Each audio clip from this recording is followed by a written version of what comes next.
Welcomes you to the following presentation of the Southeastern Conference. Welcome to ESPN College Football Primetime, presented by Geico.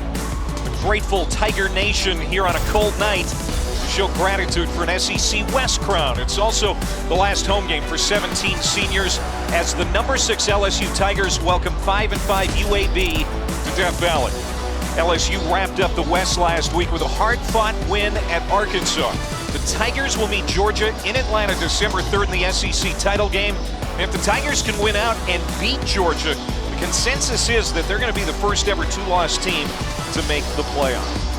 Hi again, everybody. Welcome to Baton Rouge. Alongside my partner, Rocky Boyman, I'm Clay Matvick. Don Davenport will join us shortly. Here we are, Rock. 2 weeks to go in the regular season. LSU has already wrapped up the West.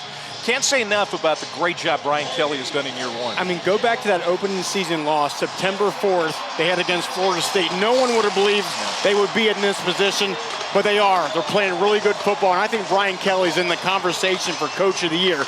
But look, let's face it, it's the great players LSU has that has them in this position. And there may be no greater player in the nation right now defensively than the freshman phenom, Harold Perkins. Okay, if I had $1, Clay, for every coach I talked to this week that said we've never seen anything like him, I'd be rich. This guy is exceptional. His explosion, his closing speed is out of this world, and they are now setting him up, putting him in position to make big plays for this defense. Yeah, he and that defense carried LSU last week in Fayetteville. Tonight now, LSU hoping to get Arizona State transfer quarterback Jaden Daniels and the offense back on track. For more on that, let's go down to Dawn.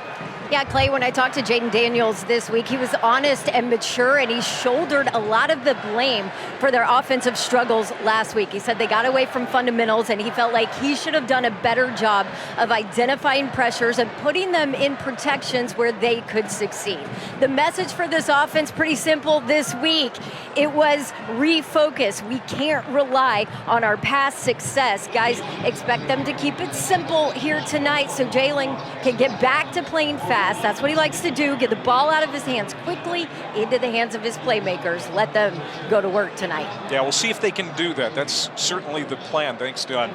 All right, they can't take the night off. We know that. We've seen some crazy games here today for some of the top teams in the country.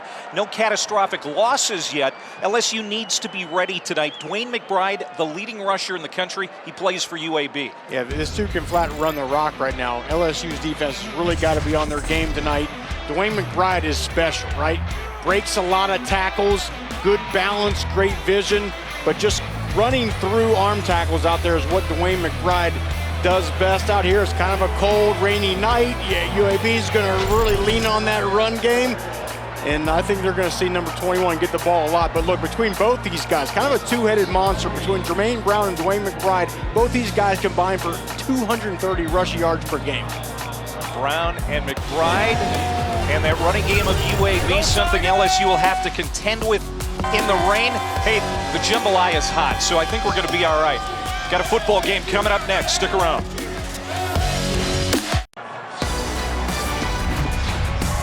You're watching the SEC on ESPN. Tigers Stadium in Baton Rouge on a Saturday night. Great place to be, even when it's raining. It's cold. 45 degrees. It's been raining most of the day in Baton Rouge. 61-year-old Brian Kelly, who we talked about, went for 2 against Bama. And in that moment, won over Tiger Nation. What a story he has been in his first season down here in the Bayou. UAB interim head coach Brian Vincent took over in June for Bill Clark, who retired that back surgery. He's got his team 1 win away from bowl eligibility. Tonight's going to be tough, but he's got another game next week against Louisiana Tech. All right, so UAB won the toss. They deferred. LSU will get it. Here to start. Reese Burkhardt has it in the air. Noah Kane will take it at the 1-yard line for the Tigers, and he's going to get to the 20. He's knocked down at about the 21-yard line. So we talked about Jaden Daniels. Only a handful of players in the country, Rocky, lead their team in passing yards and rushing yards. He's one of them, the Arizona State transfer. And we kind of heard from Don what LSU wants to see from him tonight. How do you expect offensive coordinator Mike Denbrook to start getting him into the rhythm? To summarize it, he needs to let it rip, right? He was kind of conservative at the beginning of the year. Then he had a 3-game stretch against Bama, Ole Miss, in Florida where he really let it go, and then last week a step back. He just needs to throw caution to the wind, let it rip out there. On first down, gets it to Neighbors. And he's going to have it at the 25-yard line, a pickup of 4 on first down. Talk about last week, you know, look, maybe it was cold. Arkansas's defense played pretty well, right? Come off the big win against Bama, but they certainly want to get Jaden Daniels comfortable and this offense back in rhythm here tonight. Second down and 6, Neighbors goes in motion. Daniels to throw for the first time, and he's looking for Neighbors, and he's got him. Well, how about that start? Big play inside the 30-yard line of UAB, down at the 27. That's a gain of 47. That's what I'm talking about. Let it rip. You know, have confidence. You have a bunch of 4- and 5-star receivers running around out there. Give them a chance. Let them go to work. And he throws an absolute beauty to Neighbors. LSU's leading pass catcher. That's his 45th reception of the year, and it's a big one. And now they're going to get the tight end involved, Mason Taylor. That's his first catch since that big 2-point game winner against Bama. Yeah, let's go back and watch this one here. This is great. And, you know, he's seeing the field, and he's pulling the trigger. So many times last week, there'd be guys open downfield, Clay. He was just hesitant to pull that trigger. Not on that throw right there to Neighbors. That's a great start. In the red zone. During their 4-game winning streak, LSU has scored on all 17 trips into the red zone, including 12 touchdowns. So far, so good here on the opening series. Daniels from a clean pocket to the end zone, and there's contact. We'll see a penalty flag intended for Jure Jenkins. Good coverage by Starling Thomas, the 4-year starter at corner for UAB. Great play defensively. And Jaden Daniels early on spreading the ball around. And great protection, good pocket. No need to panic in that situation. It's not a terrible throw. Again, let your wide receivers go make a play. Second down and 10. Daniels is going to keep it. Very good on his feet. Takes a hard hit at the 10-yard line, falls ahead to the 9. It's going to be a gain of 7 for Daniels. And, you know, he likes contact. And when we talked to Mike Denbrock, the offensive coordinator, he said he didn't mind seeing Daniels take some bumps early. And you often hear that. You know, players like to get in a game and get hit and get knocked around, get sweaty a little bit, just kind of gets them mentally into that game. And I think that really describes Jaden Daniels wanting to get in the flow early. John Emery in the backfield. I don't know how much we're going to see Josh Williams here tonight as Daniels goes right up the middle. He's going to be stacked up at the 6 and push back. And their number 2 running back, Armani Goodwin, out for the year with a knee injury. So expect a lot of number 4 in the backfield, as LSU did pick up the first down. So first down and goal to go for the Tigers. And you mentioned Josh Williams, the former walk-on. He's been just fantastic the last couple of weeks, but Coach Kelly said might not see a ton of him tonight, if any. Maybe just trying to get him healthy for this stretch they have coming up here, but he says it's going to be John Emery's night. First and goal, and it is Emery. Emery suffered a deep thigh bruise last week at Arkansas. You know, you got to really credit the Hogs last week. They had a solid game plan against the Tigers. Struggled generating offense in a cold weather situation in Fayetteville, and there you see Williams. It's obvious we're not going to see him at all. He's not even in it. Yeah, they're going to keep some tread on his tires here for game next week against A&M, and then, of course, the SEC championship game. Second down and goal. Emery pushing the pile to the 2-yard line. Michael Fairbanks, defensive end, is going to be credited with that stop. And this is just the LSU offense getting back to basics, right? We've seen some easy high percentage throws for Daniels early, then got him involved in the run game, and then some runs up the middle behind that revamped and really playing well offensive line right now at this stage of the year.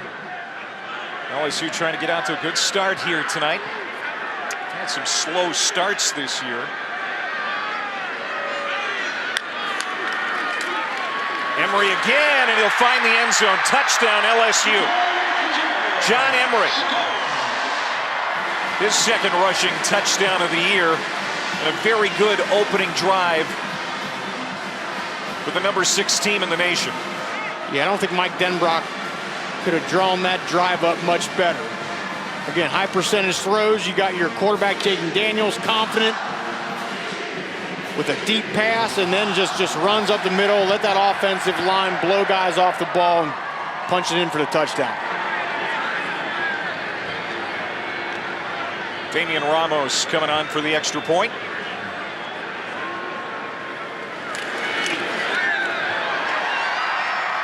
Nine plays, 79 yards in 4 minutes and 16 seconds. Emery with his second rushing touchdown of the year. Well, the goal of the night, Clay, was to get this LSU offense back in rhythm. I think they accomplished that on that first drive. UAB's turn next.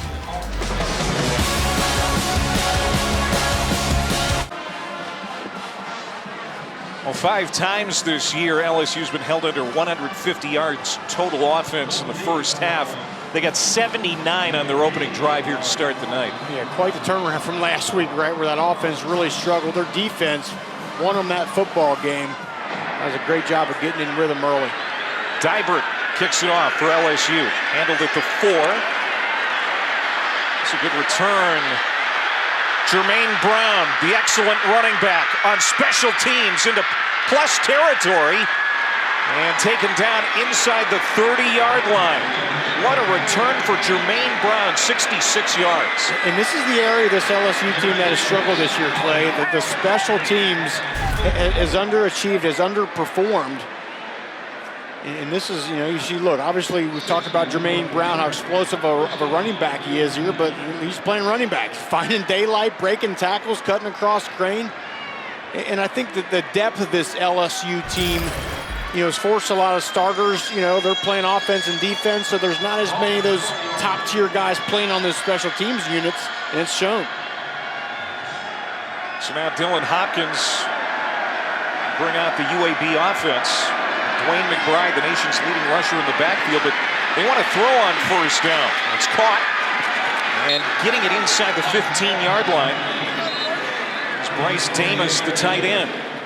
So you're going to see out of UAB lots of zone runs, and then the play-action pass off of it.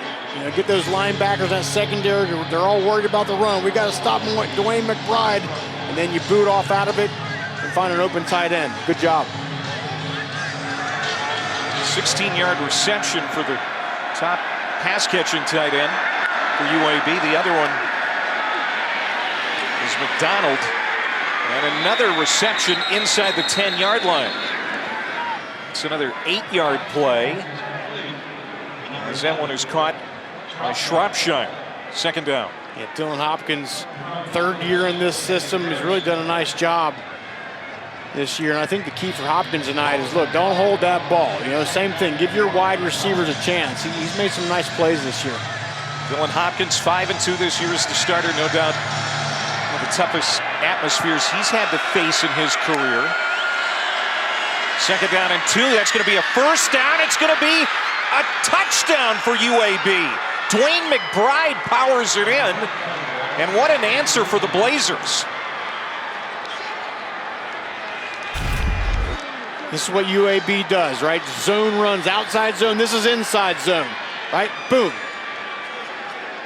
Just reads that thing, plants the left foot in the ground, and there was some push by those green jerseys up front against this dominant SEC defensive line for LSU. Now here's Matt Quinn coming on for the point after. And we are tied at 7. All right, let's go to Kevin Connors in the studio. All right, Clay, and it's time for our AT&T countdown to the CFP National Championship. After Dorian Thompson-Robinson ran for one and threw for one, Caleb Williams answers. Gets one of his own, his 7th rushing touchdown of the season. He threw a pick early, but that touchdown got his team back in the game. Battle of Los Angeles is a 14-10 UCLA lead. Clay? All right, Kevin and Sam, thank you very much. It's been an interesting day for those top teams in college football. Yeah, I mean, TCU stays alive. They go to 11-0, but that was a tough game late. Michigan won that thing late against Illinois. Ohio State, and that score, don't let that thing fool you. That was a game into the 4th quarter, so who knows? And so far here in Baton Rouge, we've got a game tied at 7. Big kickoff return for Jermaine Brown. Brings it back 66 yards to put UAB in great field position for their opening drive, and they go 3 plays, 30 yards for the score. There's nothing that injects some energy back in your team like a big play on special teams. That's exactly what UAB needed in that situation, and then they capitalized on it with the touchdown.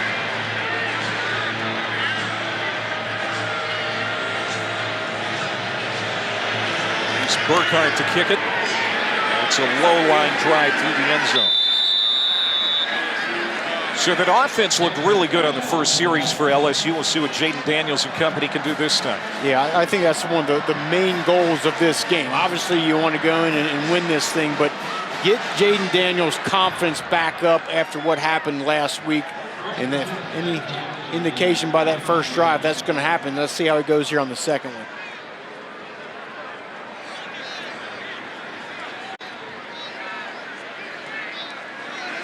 Daniels 3 for 4, 63 yards passing on the opening drive. Also ran a couple of times for 10 yards. We'll give it here to John Emery. What a good run for John. He's going to pick up 8, almost 9. So Brian Kelly was asked this week if they'd started prepping for Georgia at all, and he quickly said absolutely not. If we don't take care of business the next couple of weeks, we're going to lose a lot. And he said when you're building a program, every week's an opportunity to grow. That's how they're looking at this tonight. Well, how do you prepare for Georgia? You come out today, get your offense back on track, and beat this team. It's proving to be tougher. Daniels sprinting out. He's going to get the first down. A little bit more as he works his way to the 40-yard line. That's a 7-yard run for Daniels. And we talked about it before last week at Arkansas. Things just did not come easy for Jaden. Passed for just 86 yards, threw an interception on the opening series. So far, things look much better for him, much more comfortable tonight. I mean, just his body language, right? He looks confident, looks just in a better place than he did last week. Over 8 minutes to go here, opening quarter. There's a shot downfield, and it's complete to the 42-yard line of UAB. They get the tight end involved. Actually, that's Jack Besh, sophomore receiver out of Lafayette, and he gets 19. I just like how decisive Jaden Daniels is being right now. He sees the open wide receiver. He's not hesitating. He's pulling the trigger. Jack Besh, his uncles Brett and Blaine were walk-on stars at LSU back in the day. We're going to see a lot of different names and faces get involved here tonight for LSU, we expect, if things go right for the Tigers. Emery again shedding tackles, and he'll fall ahead to about the 37-yard line. Keandre Swoops with the stop. Going back to what you just said, we have not seen Kayshon Boutte in this game yet. Got no indication he was injured, but have not seen him out there yet tonight, so try to find out what the story is there. He's our best wide receiver.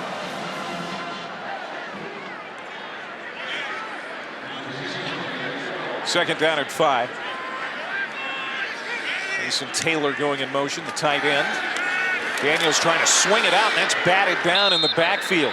Getting a hand on it, Drew Tuazama, the defensive tackle. He is a huge man, 6'5", 275 pounds, transfer from Syracuse.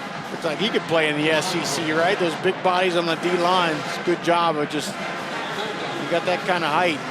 Put that big ball up there and knock it down. But here's the first third down opportunity for Jaden Daniels tonight. 46%, third in the SEC. They had their worst third down game of the year at Arkansas. They were 4 of 14 trying to convert here. Daniels has time. And it's Noah Kane out of the backfield. That's a first down to the 30-yard line for Kane. And it's interesting, UAB chose to just rush forward there, didn't bring any pressure. Arkansas last week was blitzing Jaden Daniels left and right, gave him a lot of trouble, but clean pocket, well blocked. And Jaden Daniels goes through his progressions and finds Noah Kane. Kane, the Penn State transfer. Baton Rouge native. They fake the handoff to him. Daniels steps up in the pocket, slings it downfield. It's complete. And down to the 5-yard line, Jeray Jenkins, the senior. 25-yard pickup, first down, a goal to go.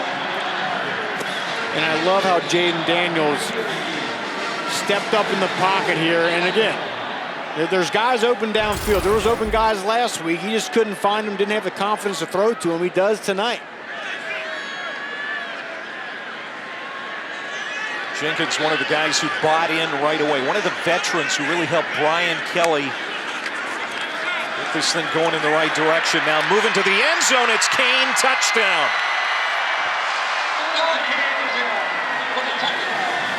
5-yard run for Noah Kane. His 5th rushing touchdown of the year. 2 series, 2 scores for LSU. This is just mash them up. SEC football right here. You get the center and guard with the double team. Kane just kind of hides right behind it and then explodes in the end zone for the touchdown. Kane, a pretty good get for LSU. Has another year of eligibility next season. And the extra point. Good for Ramos. 8 plays, 75 yards, 3 minutes and 20 seconds for the Tigers. They've put together 2 really good scoring drives. Second one in a row. This LSU offense looks in rhythm. Offensive lines blocking. Run game looking sweet tonight for LSU. ESPN College Football Primetime is presented by Geico. Switch today and see all the ways you could save. And in part by Lincoln Financial. Plan, protect, retire. 17 seniors honored here tonight, including number 23, linebacker Micah Baskerville. Brian Kelly singled him out this week to the press. Very proud of him.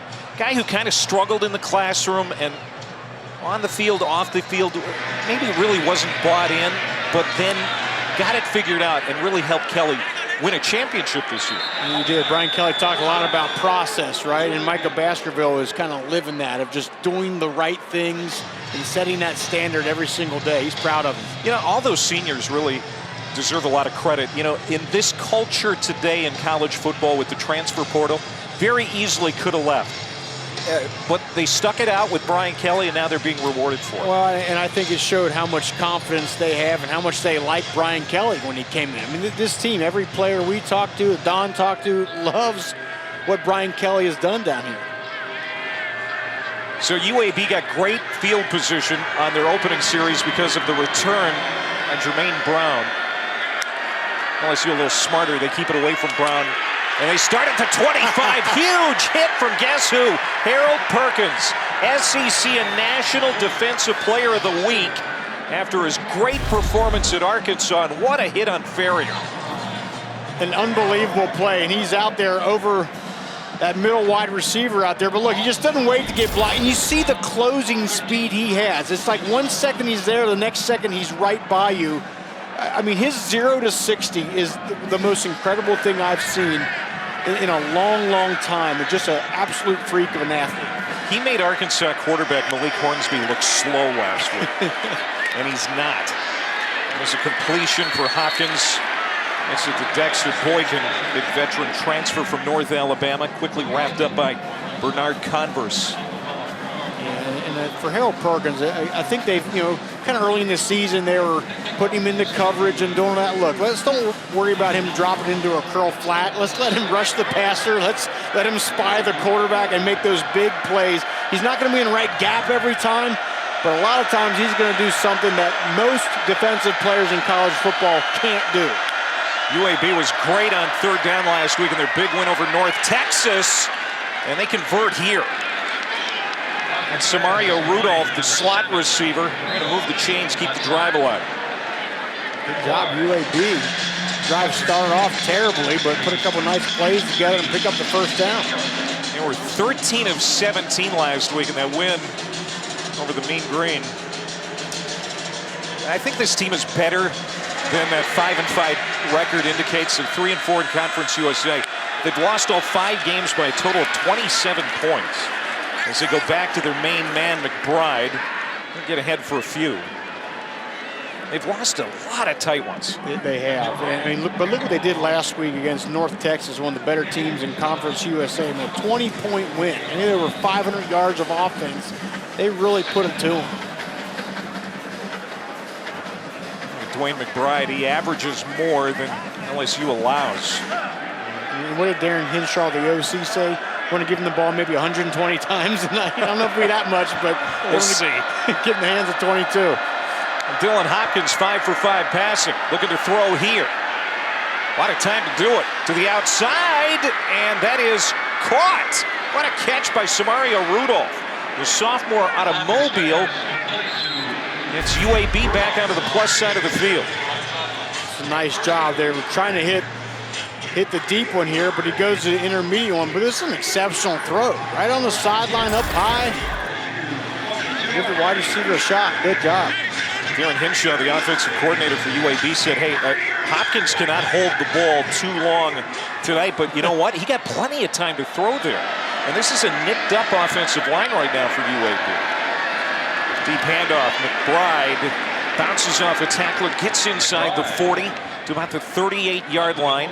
Quaylen Roy, the defensive tackle, brings him down. It's a gain of 4 or 5. This whole offense is set up on that right there, right? The zone run, inside zone, outside zone. They want to really get that defensive line for LSU running sideways, right? And then just allow McBride and Brown patience, and allow them just find a little crease and hit it. McBride has 17 career 100-yard games. Little receiver screen. TJ Jones got it. He's got a big gainer inside the 20. Finally collared and brought down at the 12-yard line. TJ Jones, another Penn State transfer, brought down by Garner and Fouché, but here comes UAB again. Tell you what, talk about explosion. Watch TJ Jones get this ball and then just rip it up the sideline. Outruns Mekhi Gardner up the sideline. Got some weapons out here for this UAB team. It's a gain of 27 yards for the Blazers, who have come here to play. And look at Dylan Hopkins. Get to throw an incompletion.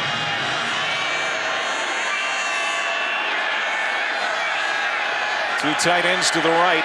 Hopkins sprinting out that way. He'll throw on the run. And that's caught inside the 10. And that's Shropshire, their #1 pass catcher. First time we've mentioned his name. Good job of getting Hopkins outside the pocket, but that's his 8th completion. He's not had any pressure on him at all tonight by this LSU defense. Shropshire, 8th in school history in yards, and see the 13 touchdowns for his career. Look at that average, 22.4 yards per catch for his career. Big plays. That was just a 2-yard pickup. Go back to McBride. He bounces into the line. And he'll keep those legs moving. Gets it to the 6-yard line. Perkins wraps him up and brings him down. So now 3rd down for UAB in the red zone. Interested to see what LSU does here defensively. But if I'm UAB, I want to find out where that guy is right there. Harold Perkins. This is where he really thrives. 3rd and longer situations. He's just a huge problem rushing off the edge here. There he is at the bottom. UAB can pick up a 1st down at the 1, 3rd down and 5.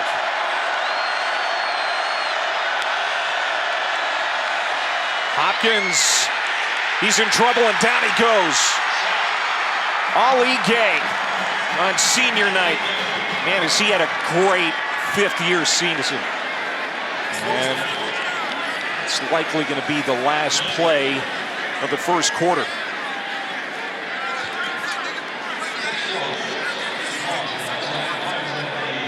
See Dylan Hopkins talking to Brian Vincent. It just didn't work the way they had planned. So UAB will be attempting a field goal when the second quarter starts here in Baton Rouge. 21 points on the board already in the first 15 minutes.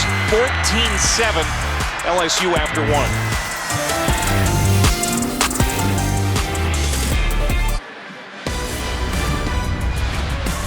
You're watching the SEC on ESPN. This Saturday night in Death Valley. UAB stopped on 3rd and short, and there's Brian Vincent, interim head coach and play caller. He made it clear to us this week he wants to be the permanent coach of this program come the end of the season. Good performance tonight would go a long way. Matt Quinn from 29 yards away, and he got it. So UAB scores on its first 2 possessions, and it's 14-10. Just underway here, second quarter in Baton Rouge.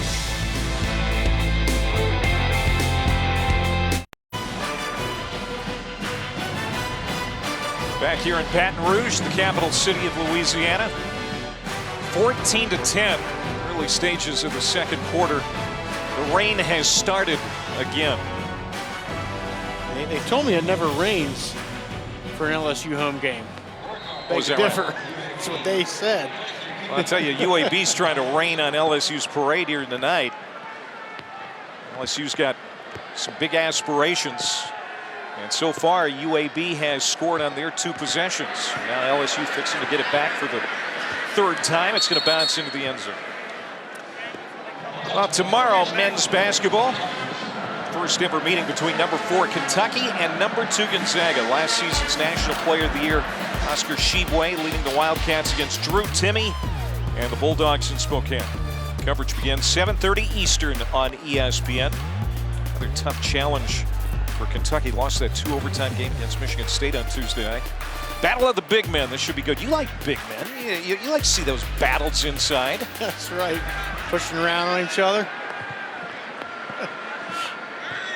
Jaden Daniels, 6 of 8, 113 yards passing. Going to the air here, and that's off the hands of Jenkins. Let's go down to Don Davenport. Speaking of wide receivers, we haven't seen Kayshon Boutte yet tonight, Don. No, and he is not on this sideline. Saw him out here during warm-ups. Didn't notice anything unusual, but I did hear he has been sick all week long, so could have something to do with that. Still waiting for official word from LSU. Yeah, we know the flu's been going around. It certainly affected LSU last week in Fayetteville. Yeah, it's right. Had a bunch of guys out with some sickness. Harold Perkins found a way to play through it, but yeah, he played with the flu last week. That's amazing. Mason Taylor on that catch. That's going to be a first down, 15-yard pickup for the tight end. And so many freshmen on this LSU team making an impact. 2 offensive tackles are freshmen, but Mason Taylor has been exceptional. They knew he was special in training camp, right? And of course, the son of the great Jason Taylor, and just everyone we've talked to, just wise beyond his years here already. 1st and 10 from the 40-yard line. Play action. Daniels has plenty of time to throw. Good job by the offensive line. Neighbors, great adjustment to make the catch. And he's going to be down inside the 25 at the 23-yard line. And this is what I was talking about earlier. You know, just give your wide receivers a chance. This is not the best throw in the world, right? But it's in the area, and you got a guy like Malik Neighbors who can adjust the ball to the ball in the air. Look, he just turns around. Okay, give him a shot. Get in the vicinity, and these wide receivers are going to make it happen. Daniels feeling the pressure, just sensed it on his back. He's able to slide ahead. He's going to be dropped for a loss of 1. Now this is pregame. Kayshon Boutte trying to get loose. And you heard Don's report. We haven't seen him yet. Yeah, haven't heard any word from LSU on what the story is, but he's a guy that'll really miss. Now the rain really coming down hard.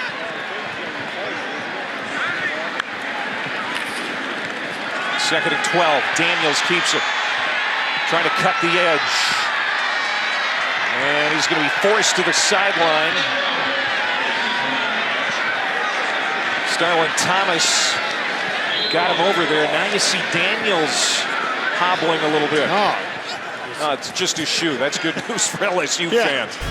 Brian Kelly just took a deep exhale right there. And I never understand how these cleats come off these guys. When I played, my shoes were on so tight, it would take a crane to get those things off. Somehow it slips off. Somehow he managed to get the first down. Patient run. Oh, ball comes out. Still loose. And did LSU get back on it? No, it's going to be UAB football. Turnover, LSU in the red zone.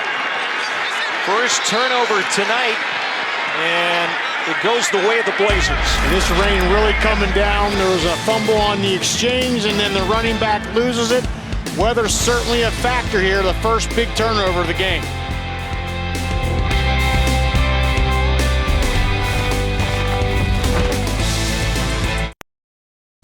Let's take a look at today's Capital One rewarding performance update. Acho, Antoine Wells in South Carolina just keeps scoring. South Carolina's been offensively explosive, unable to stop this play. Tennessee's defense gave up 42 points. 10 touchdowns, 3 punts in the game. Clay? All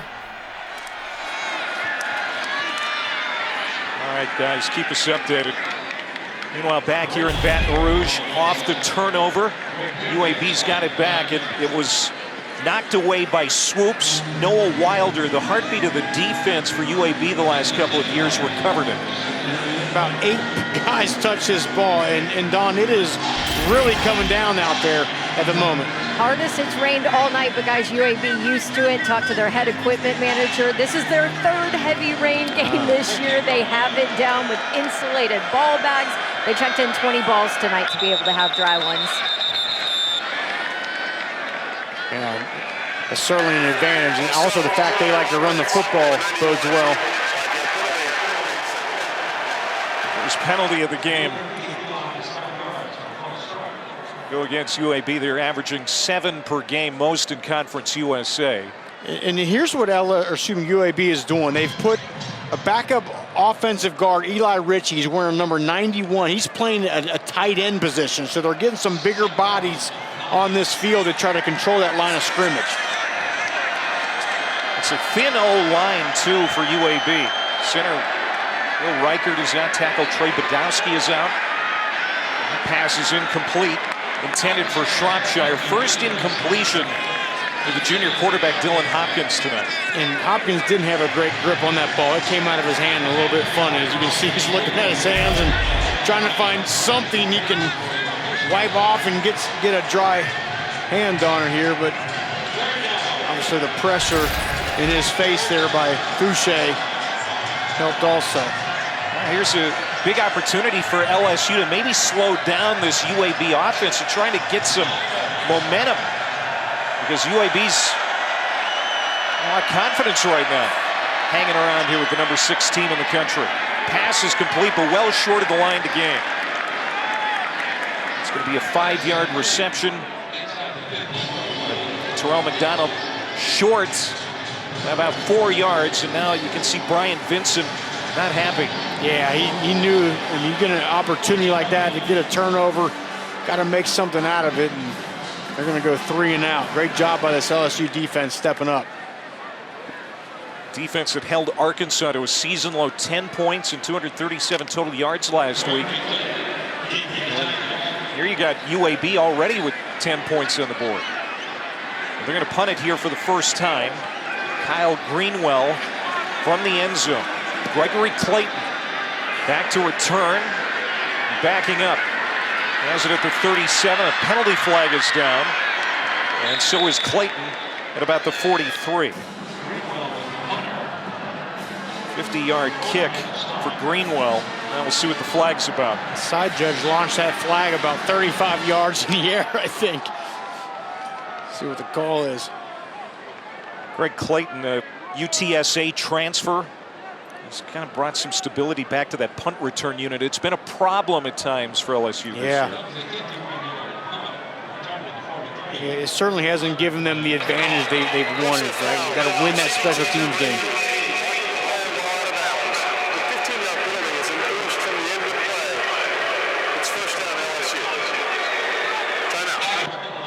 believe through the microphone there was blocking out of bounds is going to be the call. 14-10, LSU. Tigers have it when we come back.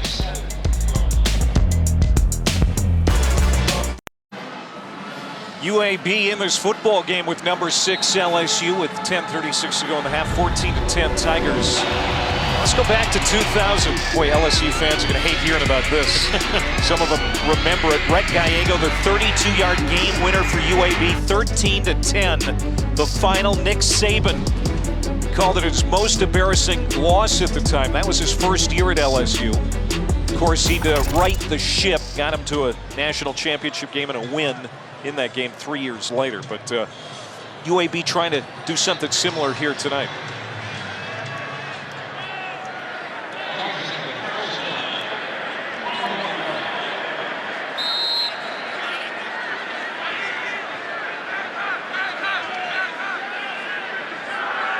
.10:36 to go.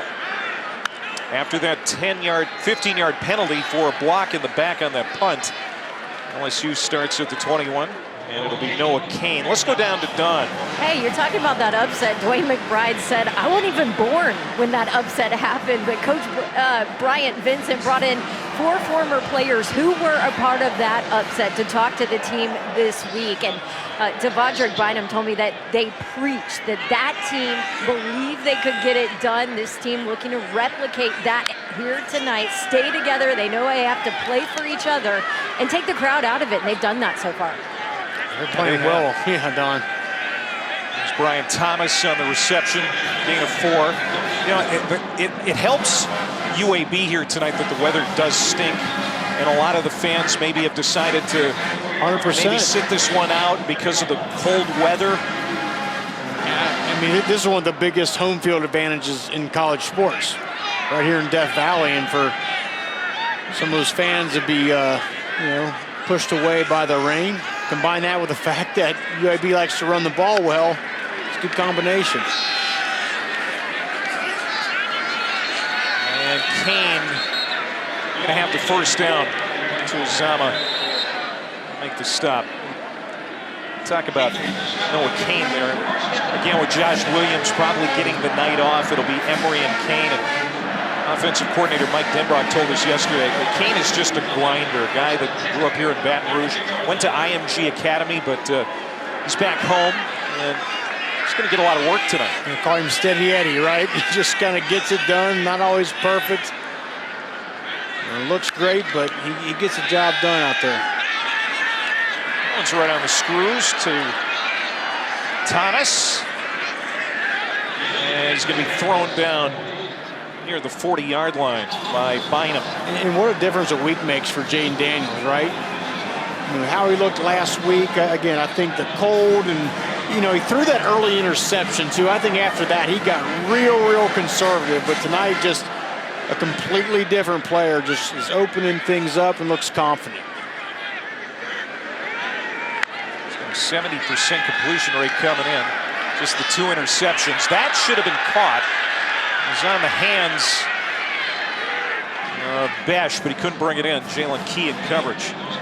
Now tomorrow, women's basketball. Leah Boston and number 1 South Carolina taking on Haley Jones. Number 2 Stanford at Maples Pavilion. Coverage begins 3 Eastern, noon Pacific on ABC and the ESPN app. Clay Matvick, Rocky Boyman, Don Davenport. Saturday night, Death Valley, number 6 LSU, the SEC West Division champs. Picking up the first down, Malik Neighbors, and much more. And he's going to be pushed out inside the 40-yard line by Key. And with no Kayshawn Booty out there, Malik Neighbors becomes the definite go-to guy for Jaden Daniels.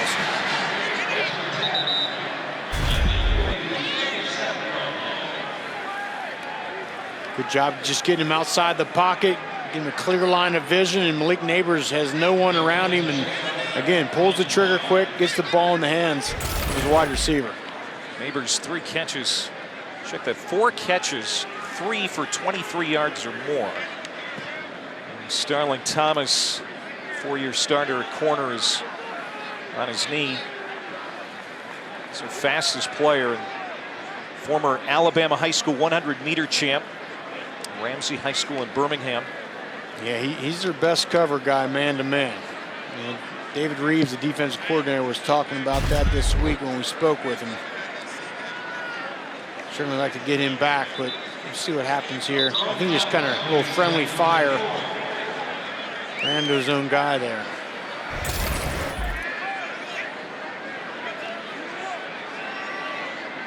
Looks like he might be all right. It's good.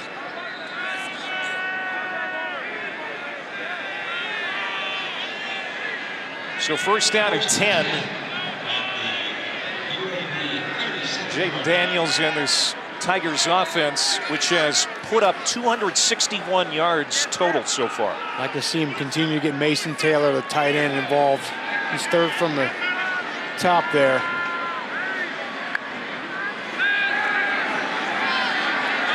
Daniels, plenty of time. On that crossing route, Jenkins makes the catch. Second down after that 3-yard pickup. It's a good job getting that ball to Jenkins, but Mason Taylor was wide open down the seam. Watch him, third from the top of the screen there. Right there, he's open. Get him the ball. And you know that's the thing. We saw that a couple times last week. There's wide open guys down the field. If he sees it and lets it rip quick, and he missed that one and missed a big play. They shoot it out to the flat. Neighbors almost stepped out of a tackle, but how about Key getting him by the ankles and bringing him down to force a 3rd and long. Great job, open field tackle. Look, it's wet out there, sloppy, and for Key to be able to keep his feet and make a nice tackle in the open field, that's a great play. It's the #1 defense in Conference USA under coordinator David Reeves. Trying to get off the field here on 3rd down. Interesting to see if UAB is going to pressure Jaden Daniels. That was a factor last week. Looks like they're going to just rush 3 here, though. Daniels in trouble, gets away. Takes off, he's got a first down inside the 20 and down to the 11-yard line. What a run for Jaden Daniels, 23 yards to keep the drive going. And that's what happens when you just rush 3. Yeah, there's 8 guys in coverage, but there's so many open lanes. And it just takes a little sliver, bang, and he is gone. Just rushing 3, those interior rush lanes can open up so quickly, and Jaden Daniels just hits it. There's Key again making another tackle on Kane. Man, Jaden Daniels. That's what gave David Reeves nightmares, he said, trying to game plan for a quarterback that could do that to you. Yeah, he's a guy you got to put a spy on. They got a couple great linebackers, Noah Wilder, Tyler Taylor, but I don't know if it takes an exceptional athlete to spy number 5.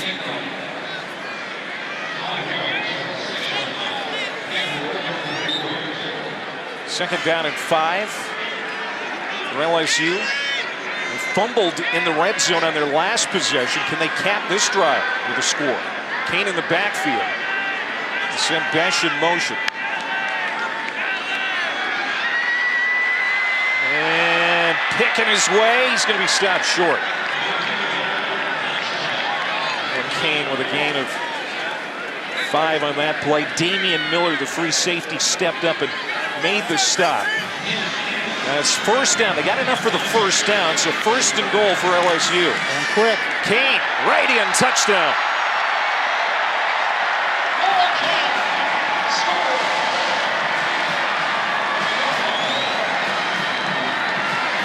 That's the second touchdown for Kane tonight. 3rd rushing touchdown for the Tigers. And that's what Brian Kelly and this team needed, right? You get the stop on defense, and then your offense basically goes the length of the field and punches it in for the touchdown.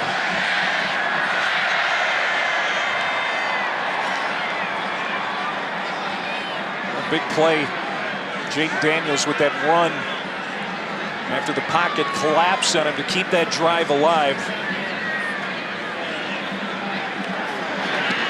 And the LSU offense, even though they fumbled and turned it over on the last series, come right back, put together a pretty nice scoring drive in 12 plays. A great bounce-back drive by this LSU offense. Jaden Daniels was great with the run, and then inside 5-yard line, Noah Kane punches it in.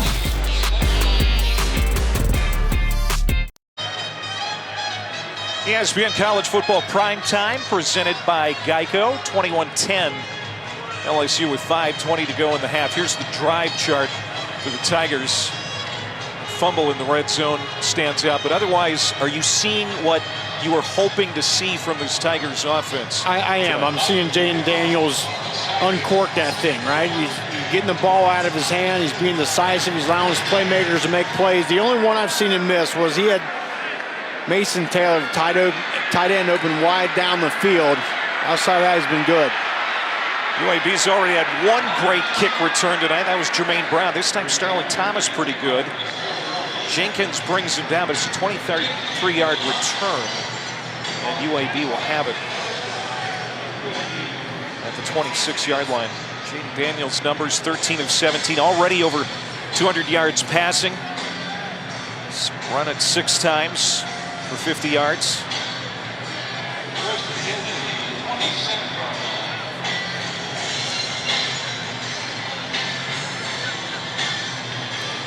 So right now, UAB needs to put something together here. They cannot afford to settle for field goals because this LSU offense is rolling. Dylan Hopkins. He's going to be driven down hard short of the 30-yard line. Hopkins just his second game back from injury. Suffered a concussion against Western Kentucky. And Hopkins very important to this UAB team. They went 0-3 while he was hurt. He's been a good player for him. 5-2 as the starter. As we talked about, 3rd year in this system. He knows how to run this offense. B.J. Ojolari, Jack End for LSU brought him down. Talk about a guy who's been playing with his hair on fire lately. It's number 18 for LSU. He is what they call a dude. He's a big-time football player out there, an anchor of this LSU defense. And some movement.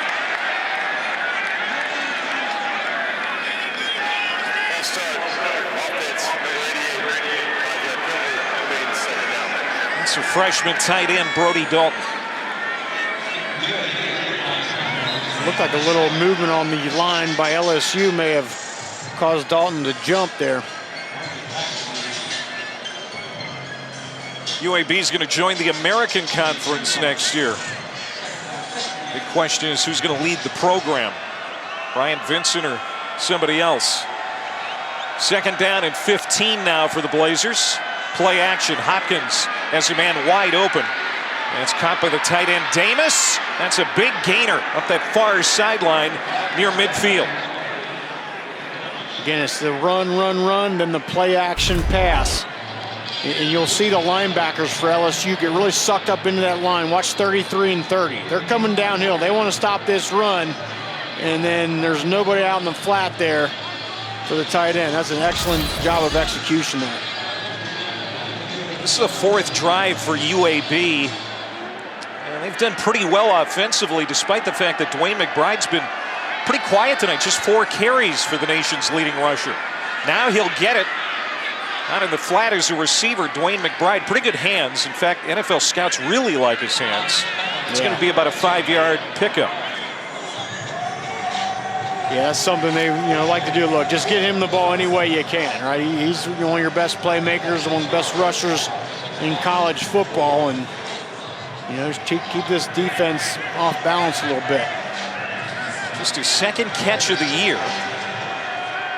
Darren Hinshaw, the offensive coordinator. Brian Vincent, who's the play caller, mixing it up a little bit. Now McBride doing what he does best, staying on his feet. He's got excellent balance, but just able to get back to the line of scrimmage, and that's all. So it's 3rd down.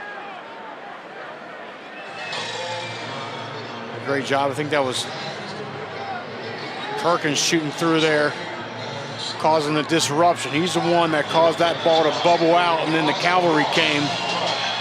Number 40 just on the edge, shooting gaps, making plays.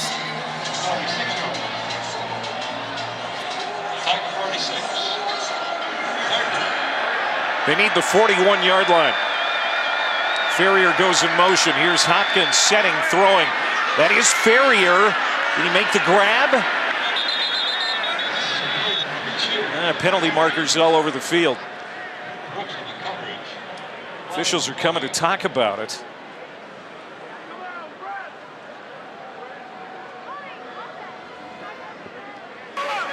pass interference, offense, number 48.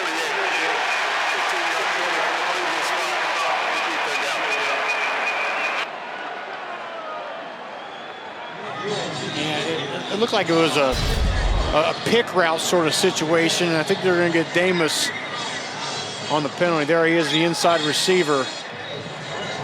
And you got to sell that a little more. Like, those pick plays happen all the time, but if you're turned back to the quarterback and you look like you want to make a catch there, they're not going to call it. But you get those arms locked out like that, they're going to call it every time. Ferrier caught that ball, but he was short of the line to game. It would have been 4th down anyway, but now 3rd down and a mile for UAB. Hopkins, time to throw. Now moving out of the pocket, looking downfield, has a man, but again, short of the sticks. It's caught by Ferrier, but about 4 yards short. And there was just nowhere for Hopkins to go. He was running for his life out there. He had number 40, Harold Perkins, on his tail. They're going to go for it here on 4th and 3. They want a timeout to talk about it first. We'll see. Got Shropshire down the bottom of the screen here. He's their best wide receiver.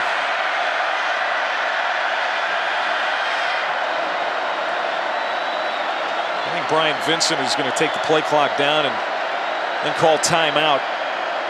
This is a really good team on 4th down.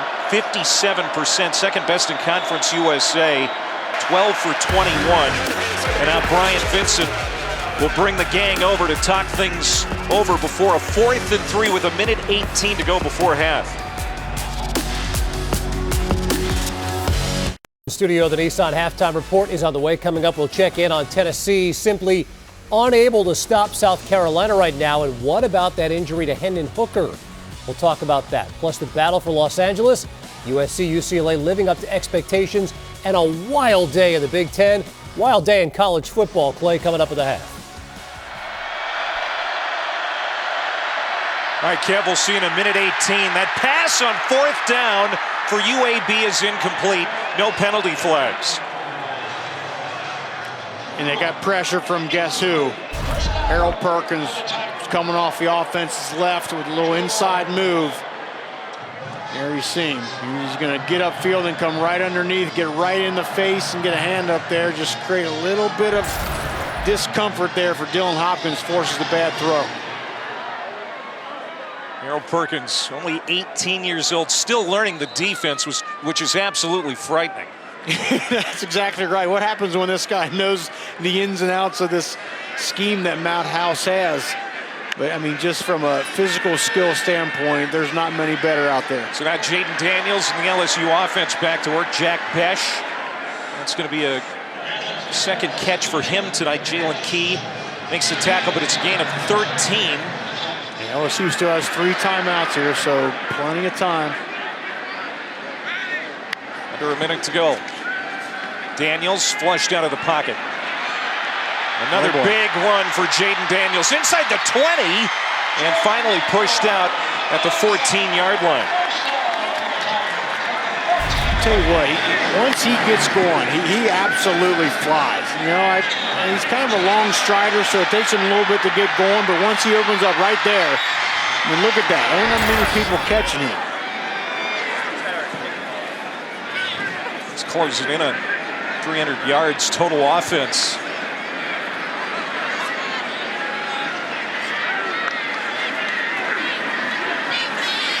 Daniels, little shoot to the tight end Taylor, and he dives for the pylon. Did he get in? I'm going to say no. Just short inside the 1-yard line for Mason Taylor. He might have this. Let's check this out. Look from that first angle. He got this ball to hit the pylon.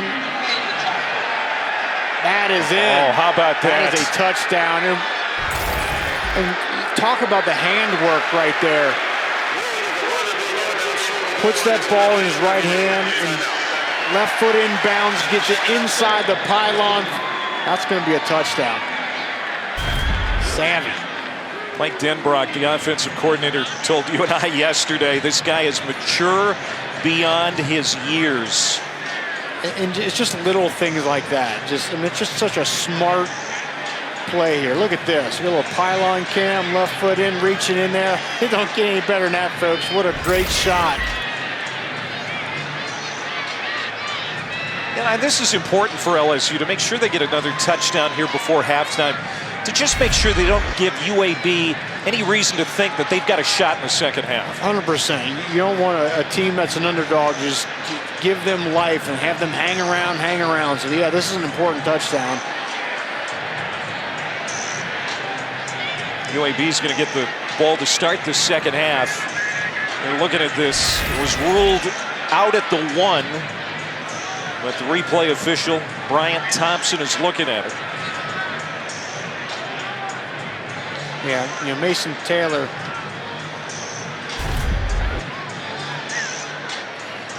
Let's take one more look at this here.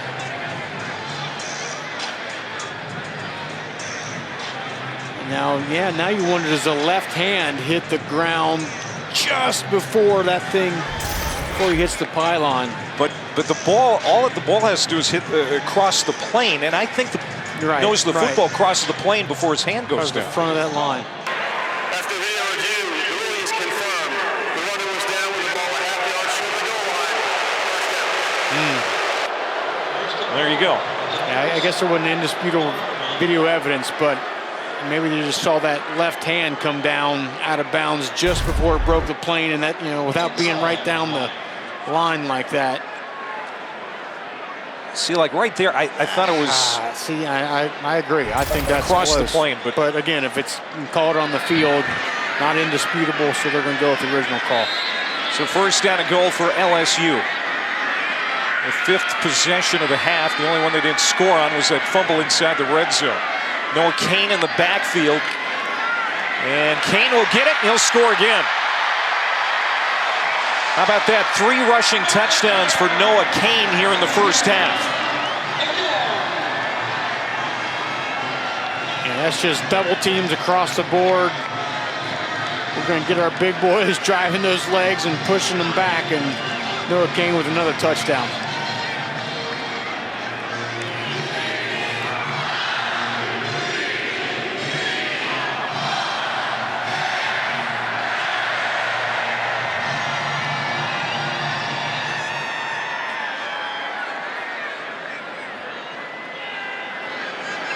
Damian Ramos on for another PAT. Walk-on redshirt freshman from Baltimore. And it's 28-10. LSU with 40 seconds to go here in the first half. Let's take a look at the Taco Bell Live Moss student section. A little cold tonight. Student sections across the country competing to be the Live Moss student section of the year all season long. Let's be honest, a late start tonight, 8 o'clock local, 9 o'clock Eastern time, and the weather not cooperating. I know it's senior night. I know that it's the last chance to see the Tigers at home, and they're celebrating an SEC West championship, but the weather has been brutal here today. Yeah, so they're not used to this down here, especially this time of year with, again, the rain, but then the cold temperatures on top of it. 356 yards total offense for LSU, and Jaden Daniels, all in all, very good moving this offense up and down the field. I think, again, if you're Mike Denbrock, this is exactly how you want this first half to go. He's been decisive with his passes. He's gotten everybody involved. His tempo's been good. He's, of course, run the ball well. This offense looks great. Now we'll see how aggressive Bryant Vincent is with this UAB offense with 40 seconds to go and a couple of timeouts. Difficult circumstances for Bryant and that staff this year, hoping to get bowl eligible for the 7th straight year. Bill Clark again retired in June after developing severe back issues. Just 54 years old, but had to have spinal surgery. Like you said before, you know, he's left the door open. He might want to coach again. I think he's rooting that Bryant Vincent is going to get the job to replace him. Yeah, Clark is going to coach again somewhere, but I think, as we talked about, Bryant Vincent definitely wants this job permanently. A pass on first down. They get it across the 30 to the 32-yard line. That's Shropshire. Got to hurry up here. A lot of time to waste. Second down. Wasting a lot of time. Hopkins to the outside and deep, but it's overthrown, incomplete. That'll stop the clock with 14 seconds left. Intended for Palmer. It took a lot of time there getting to the line. Still do have the 2 timeouts here, but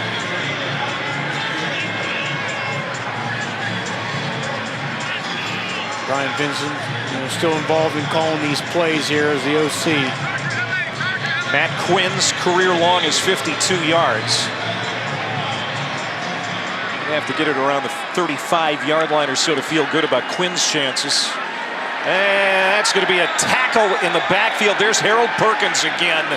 Just when LSU needs a big play defensively, the freshman steps up to tackle Brown. Just again, the inside move, and the offensive tackle just doesn't have a chance. Up and under, slip, and then again, the closing speed is just out of this world, Harold Perkins. Perkins had the big play to end the game, essentially, last week in Fayetteville. Big play to end the first half here tonight in Baton Rouge.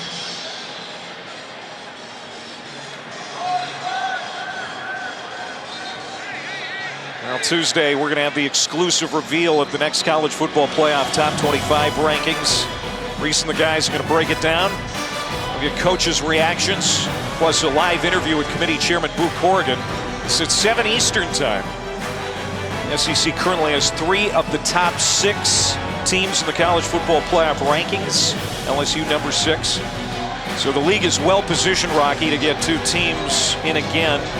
Second year in a row, 3rd time overall. But as Kevin said, Tennessee's in big trouble right now. Yeah, I know. That's kind of a shocker, too. Hendon Hooker may be hurt.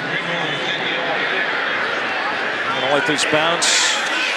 It's gonna take a UAB roll to the 26-yard line, and LSU's gonna have no time. I'm gonna let this run out. Teams heading to the locker rooms, 28-10. LSU leading at the half. Now we send it to the Nissan halftime report. Kevin Connors and Sam Acho. All right, Clay, that Harold Perkins. Welcome back to Baton Rouge and ESPN College Football Primetime, presented by Geico. It was 14-7 after the first quarter. LSU started to get things going really well in the second quarter, 28-10 lead as we get ready to start the third. LSU very balanced offensively in the first half.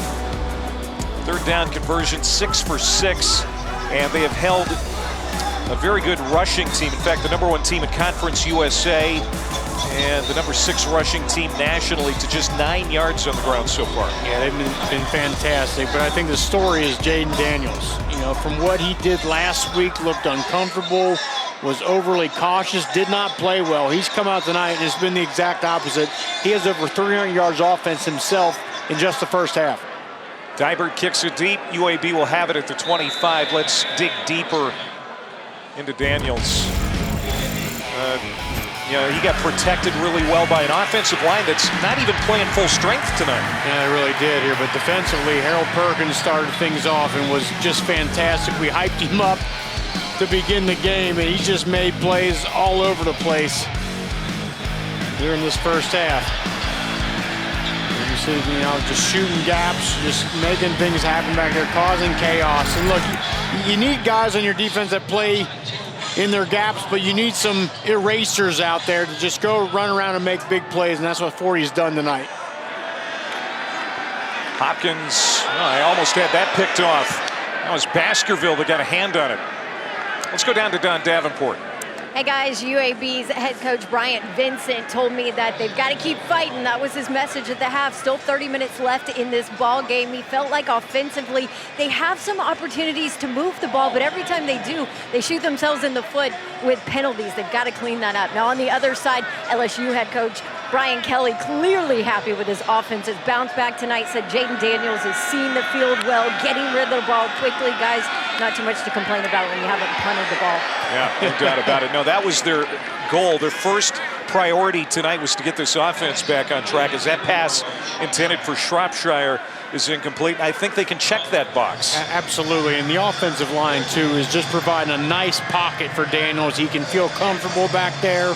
And last week, that pressure was in his face, and I think that's made him a little bit gun-shy. But here for UAB, Brian Benson did mention it, but they got to find a way to block number 40 because he's just wrecking this game. Here he's in the middle right now. UAB's only converted once on third down. Deep pass, Hopkins. It's tipped up in the air, and it lands incomplete. Good coverage by Jarek Bernard-Converse. That was intended for Palmer, so it's fourth down, and the Blazers will have to punt. Good job, LSU's defense, not allowing this UAB team to get some momentum coming out of half, shutting it down and forcing another punt and get the ball back to their offense.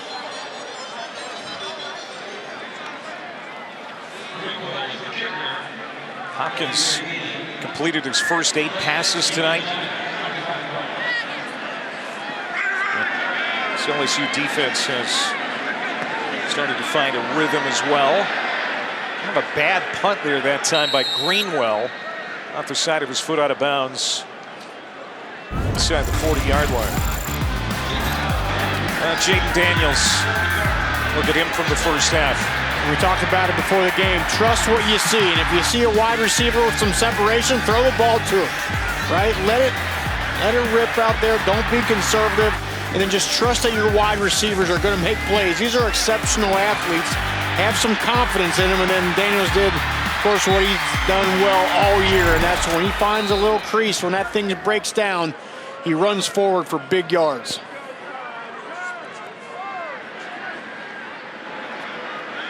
Already over 300 yards total offense for Daniels, but they're going to run it with John Emery here to start the half.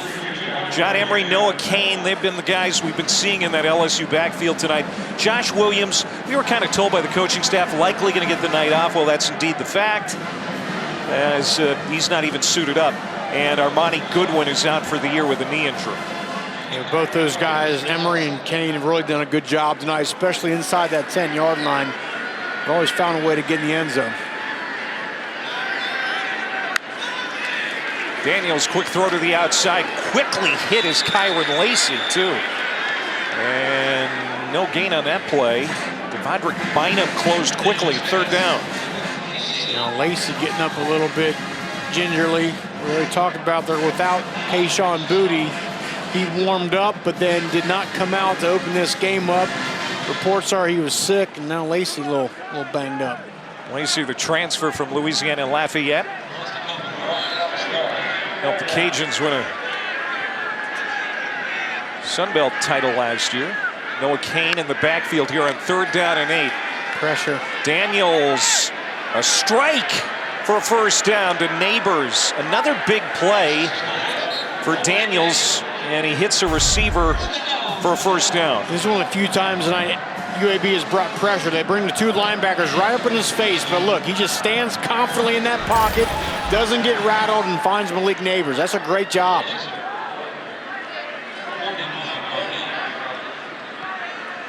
Neighbors now 6 catches for 120 yards.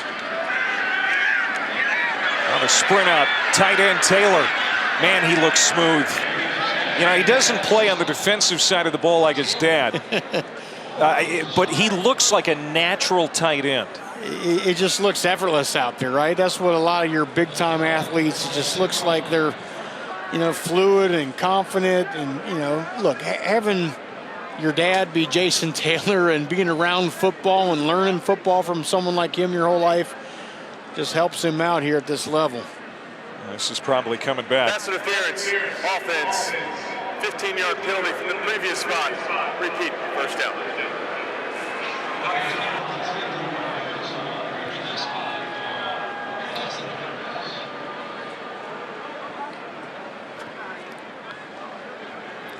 Yeah, Mason Taylor just not going to play on the defensive side of the ball, wants to make it his own way here.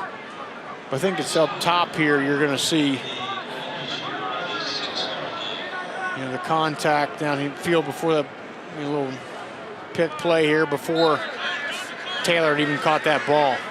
Jack Besh, culprit on that. Second penalty against LSU tonight. They've both been of the 15-yard variety.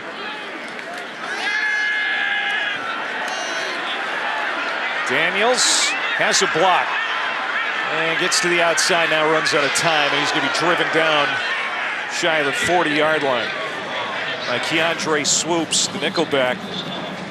Now Daniels is helped up. A little jawing down there between Swoops and the LSU offense. That was just a good job of UAB on the back end. Jaden Daniels had a ton of time, but there was nowhere to go with the football anywhere. Good job just kind of stringing that thing out, and then also not allowing Daniels to break through when that thing broke down there.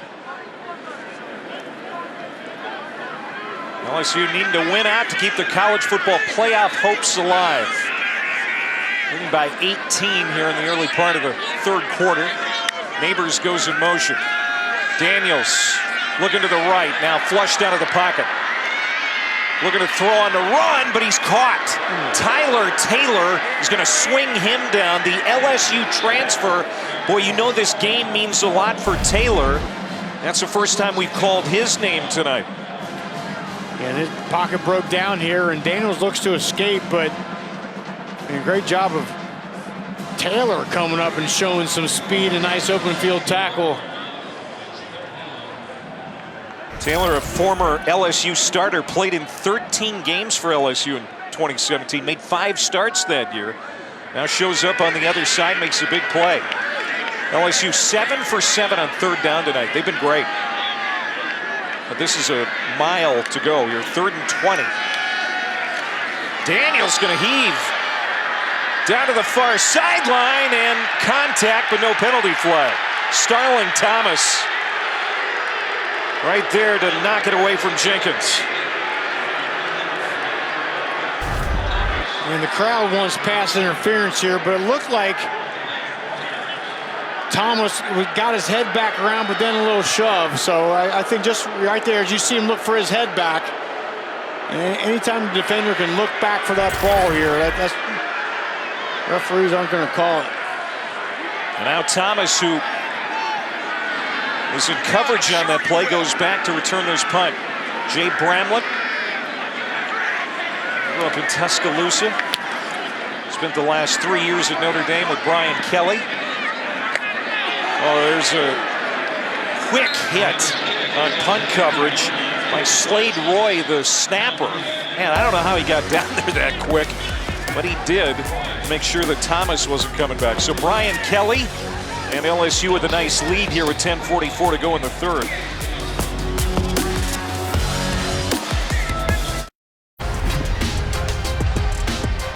Back in Baton Rouge, you're watching the SEC on ESPN.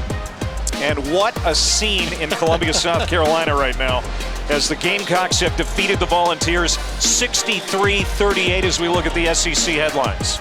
And if you're an LSU fan, you're saying that puts us in the 5 spot, does it not? Both teams have 2 losses, and I know what folks are going to say.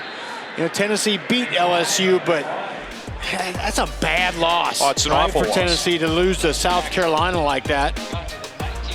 And, you know, can't forget about the Commodores. Last couple weeks, they beat Kentucky last week, Florida this week. And then, I mean, Arkansas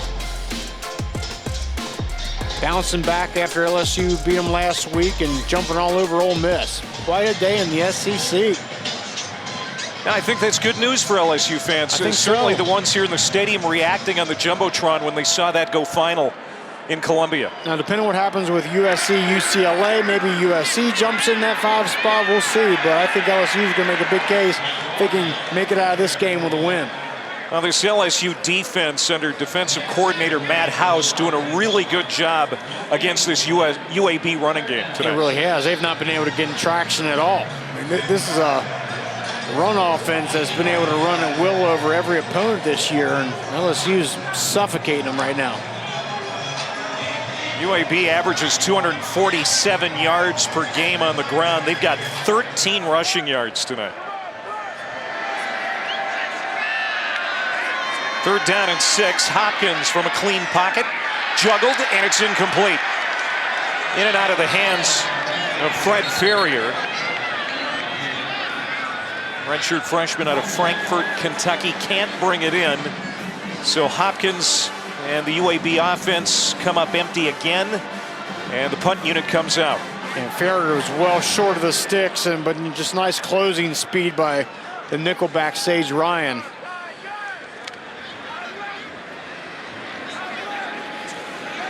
There's Gregory Clayton back to return for the Tigers.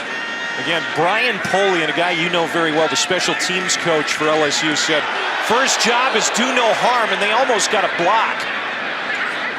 Clean catch by Clayton. That's the most important thing, but how the punter, Greenwell, got this away, I'll never know. We'll see how this worked out here. It looked like it was clearly a block somehow. Able to get this thing off, just time to jump a little bit late here, but it's 28-10 LSU here.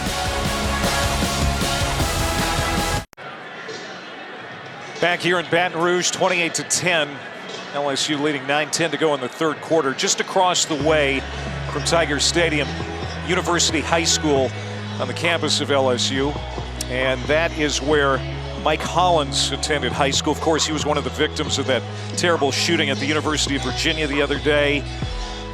Good news is he has had successful surgery, Rocky. Wow, he's recovering. In fact, up walking around. There's a picture with him and his mother.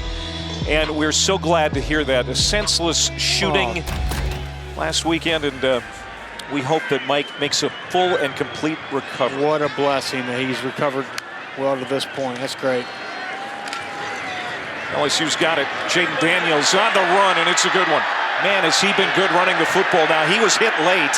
LSU fans want a penalty flag, and they're going to get one.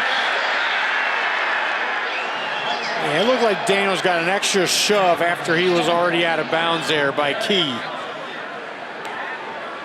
After the play, personal foul, defense number 1, late hit out of bounds. 15-yard penalties after the end of the run.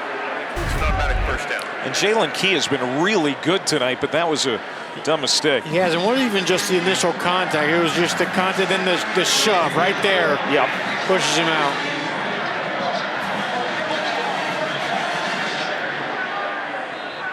UAB coming off its best game of the year defensively, held North Texas, #1 offense in Conference USA, to just 264 yards in that win last week. There's some pressure on Daniels now, gets rid of it to his favorite receiver, Brian Thomas, who was in concussion protocol this week, did not play last week. Good to see him back running around. I'll tell you, but that was a really good job there by Daniel, because I saw him go through some progressions. He was looking 1 to 2 to his left. It wasn't there. He had pressure. He rolled back out and found another option off to the right. That's the kind of stuff that Brian Kelly and this offense has really wanted to see out of Daniels. That was a great job. Back to Kane. He'll pull it inside the 20-yard line. Gain of 5. The Tigers, 3rd down and short coming up. Well, if you're heading to the SEC Championship game or looking for something to do December 2nd and 3rd in Atlanta, stop by the Dr. Pepper SEC Fanfare. Live music, giveaways, games. Marty and McGee there. SEC Nation will be live at noon Eastern. All kinds of fun at the Georgia World Congress Center. I know a lot of LSU fans are going to be in town for that championship tilt. Sounds like a party to me. Good time. 3rd down and 1. And there's Kane. And he's got it. Of course, Kane tonight, 3 touchdowns all in the first half. Yeah, he's been great, especially down this area of the field. Of course, a lot of credit goes to this offensive line that's been revamped, right, since the beginning of the season. 2 freshman offensive tackles playing well. I think really, Brian Kelly has seen those guys. And, there's Emory Jones. And all those guys have done a great job as this season has moved on. Number 77, Marlon Martinez, got the start at center tonight for Charles Turner, who's been a little nicked up. Daniels running to the outside. He's got the first down, and he's pulled out late again. And there are more flags. And again, it was Jalen Key. Did he do it twice on the same series? Look, it's tough for Key. I mean, you got Jaden Daniels, who's one of the best runners out there. Explosive athlete. It's just hard to pull up. He just kind of continued with the tackle after Daniels was already out of bounds.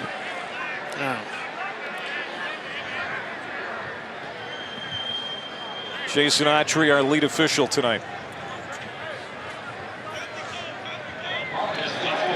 Personal foul, horse collar tackle, defense number 1. The penalties half the distance to the goal from the end of the run. It includes an automatic first down.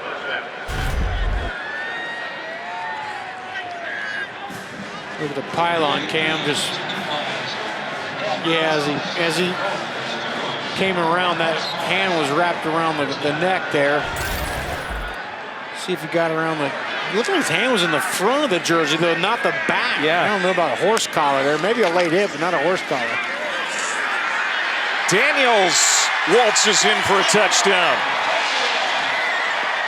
His 11th rushing touchdown of the year, 5th rushing touchdown for the Tigers tonight. It looks like Jaden Daniels having fun, right? Last week he wasn't having any fun.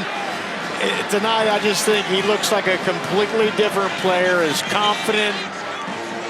Like you said, he's being decisive with his reads, with his throws. He's going through progressions. Look at Brian Kelly saying, young man, that's how I knew you could play, and I'm glad to see it again here.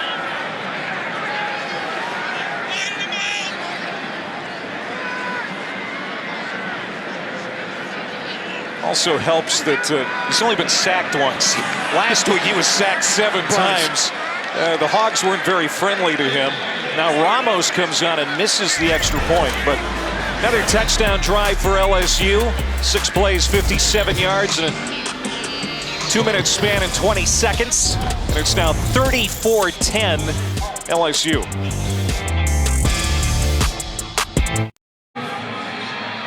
College football primetime presented by Geico. Jaden Daniels rushing touchdown.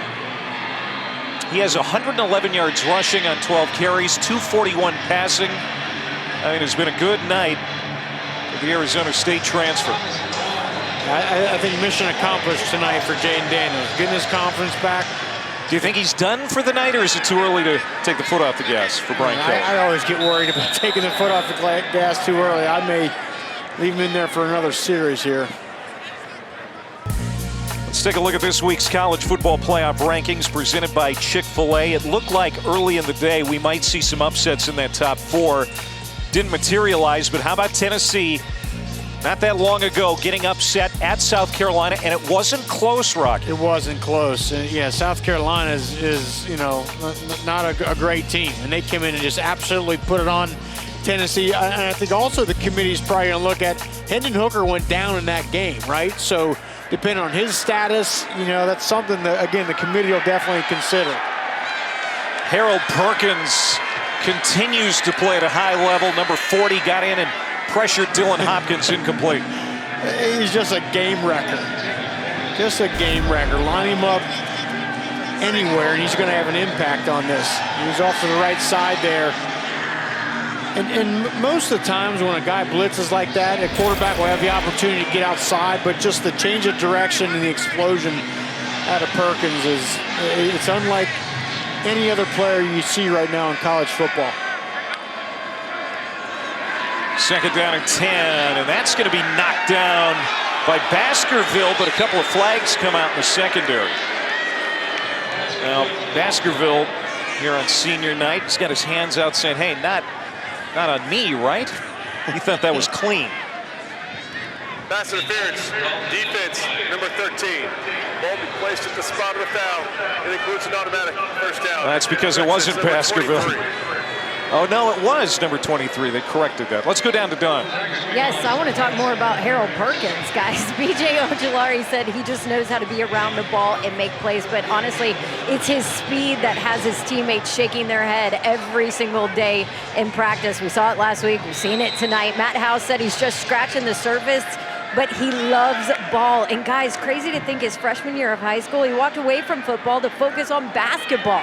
Wanted to play in the NBA. Luckily for LSU, that only lasted for about winter and spring, and he got back out on the football field. Well, he's just a natural athlete. We were talking with the coaching staff, and Brian Kelly said, you know, if we put him on offense, he'd be our best running back right now. And there's some LSU fans that want him to get the football, right? Because, I mean, I mean, folks, do yourself a treat and turn on his high school highlight film. I mean, he's playing wing back, wide receiver, running back. He's playing a little quarterback. I mean, every position out there, he's making an impact. And now he's doing it still at age 18, now in the SEC.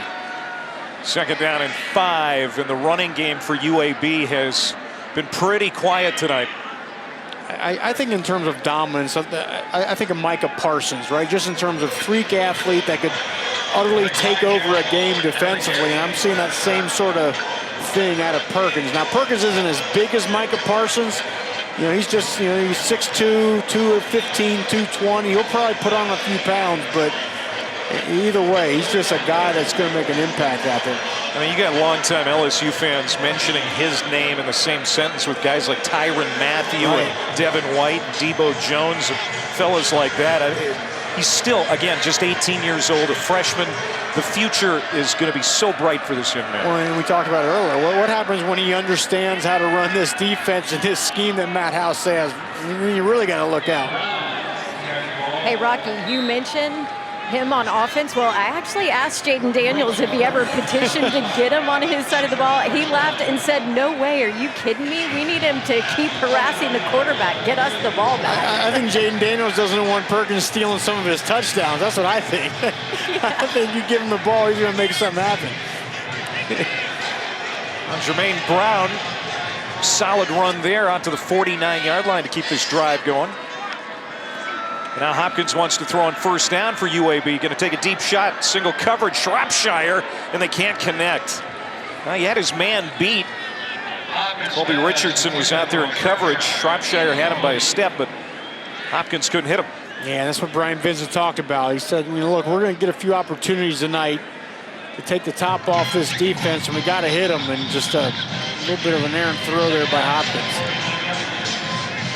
LSU defense hasn't allowed a 3rd quarter touchdown since the Tennessee loss. The adjustments that Matt House and his staff have made at halftime this year, especially since the Tennessee defeat, pretty impressive. Yeah, pretty impressive, indeed. I mean, this defense is playing at a high level. It starts with that front, starts with Perkins. Jermaine Brown, good run again to make it 3rd down and 1 for UAB. Baskerville on that stop. And it's just this defense is speed and power, right? I mean, those guys up front, powerful. They shed blocks, they get off them. And then the speed on the perimeter. I mean, it looks like a different defense, though, really. You know, from the one that gave up 40 points that night to Tennessee. Yeah. Can they get off the field here on 3rd and short? McBride, he's going to have enough for the 1st down. Here's the ground game that UAB is known for. This is a pretty good drive, and they're doing it mostly on the ground. Yeah, pretty good job, especially the last few plays here. You know, that offensive line is, again, we talked about that zone block, and they want to get that defensive line running sideways and allow McBride. He's so good at finding just that little crease, putting his foot in the ground and getting forward. You can see he's still well below his production that he's used to seeing.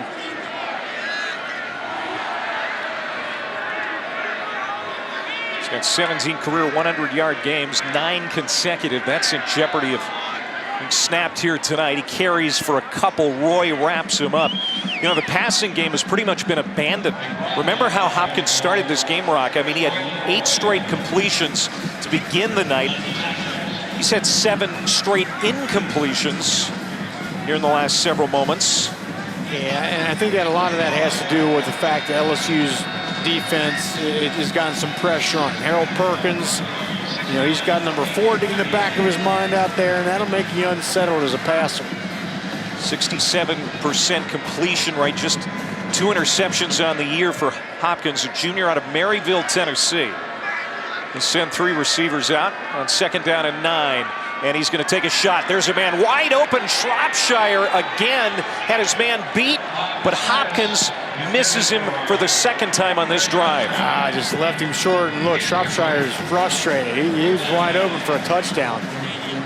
And that's the thing, as a quarterback, especially against this defense, very few times are you going to get an opportunity with a guy wide open. And when you do, you just got to hit him, and they didn't.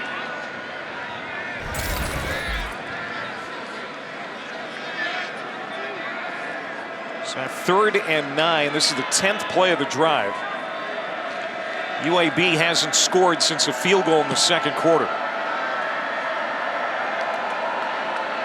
Hopkins getting some pressure off the edge, and that's a nice strike for a first down. Hopkins needed to keep this drive going, and he completes it to his tight end, Bryce Davis. A nice confident throw. Was able to get his back foot set and just drove that ball into the hands of Davis. 13 yards and a first down as we're 2 minutes to go here in the quarter. UAB will be at Louisiana Tech next week. They need another win this season to get bowl eligible. Wow. As Brown is caught from behind by B.J. Ojulari. He wears that special number 18. How good has he been this year? Fantastic. I mean, just long levers, right? Watch him just use those long arms and press that block off, get separation, and then the athleticism to run it down. I mean, that's a 6'3", 255-pound man who can, again, shed the block, but then also run down the line of scrimmage like that. He's a special player. He's going to be playing at the next level here real soon. He had 11 tackles in the Alabama game, 8 last week. He was great against Auburn. I mean, in the big moments, he has really stood tall. Here's Hopkins now on 2nd down. That's going to be too high for Shropshire. Shropshire, the #1 pass catcher for UAB, and he's had 3 receptions tonight for 18 yards, but he has been open quite a bit tonight. He has. He's saying, look, just give me a chance. I mean, he's wide open. That's a great scheme. And Hopkins knows that. God, second time he's missed him. His best wide receiver. Give him a chance. Dylan Hopkins led the upset of BYU in last year's Independence Bowl here in the state of Louisiana up the road in Shreveport. But he's not been sharp here in the second half. Rolling to his right here. And that one's incomplete. Good coverage again. That was intended for Boykin. Mekhi Garner is all over him. That's a good job on Mekhi Gardner on the edge there. They brought Perkins with some pressure up the middle, but Hopkins a good job of rolling out and at least getting a clear view here. Just couldn't connect.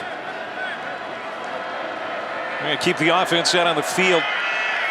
They're 0 for 1 tonight on 4th down. They've really been good on 4th down throughout the season. They need the 15-yard line. And incomplete. They're going to turn it over on downs. Rudolph had it go off his hands.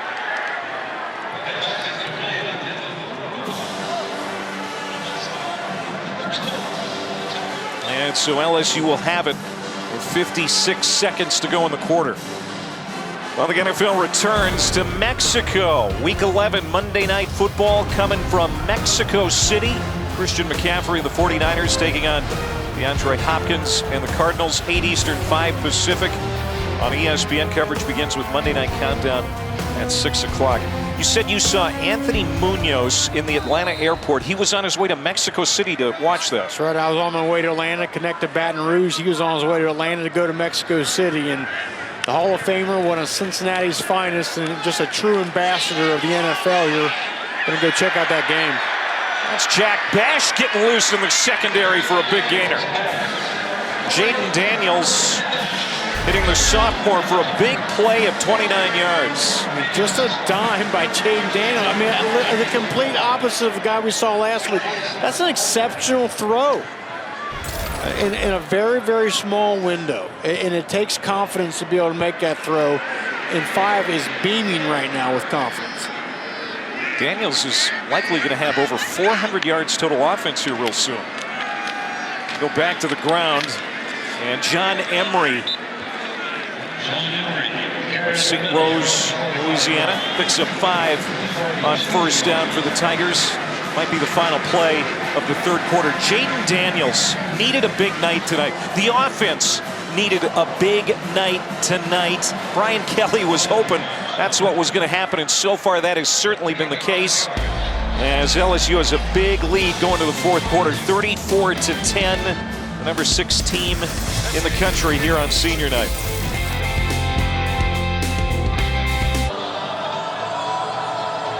You haven't lived until you've seen the Joker sing along with Garth Brooks. As good as it gets. 34-10, we go to the fourth quarter. Number 6 LSU leading it. Look at the difference from last week for Jaden Daniels and the LSU offense. Unbelievable. I mean, it's just literally a 180 from what both him and this offense did last week. He's confident, he's making the throws, he's decisive in his reads. I mean, everything is clicking for him in this offense. Second down and 5 for the Tigers. John Emery back in the game at running back, and he's got the first down. Great run. Oh. Ball came out. Did they turn it over again? It appears that they did. Yes. UAB. Their second takeaway. And that's the second fumble.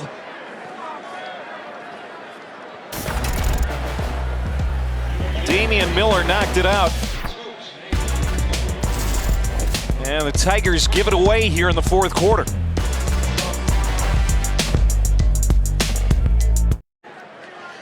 Welcome back to Baton Rouge, where LSU leads this one over UAB 34-10. I'll tell you, the temperatures have dropped here in Baton Rouge. Remember last week, it was pretty cold in Arkansas, and there was a lot of talk of the players drinking broth. Well, Coach Brian Kelly said, you know, I'd rather have clam chowder. Well, guess what?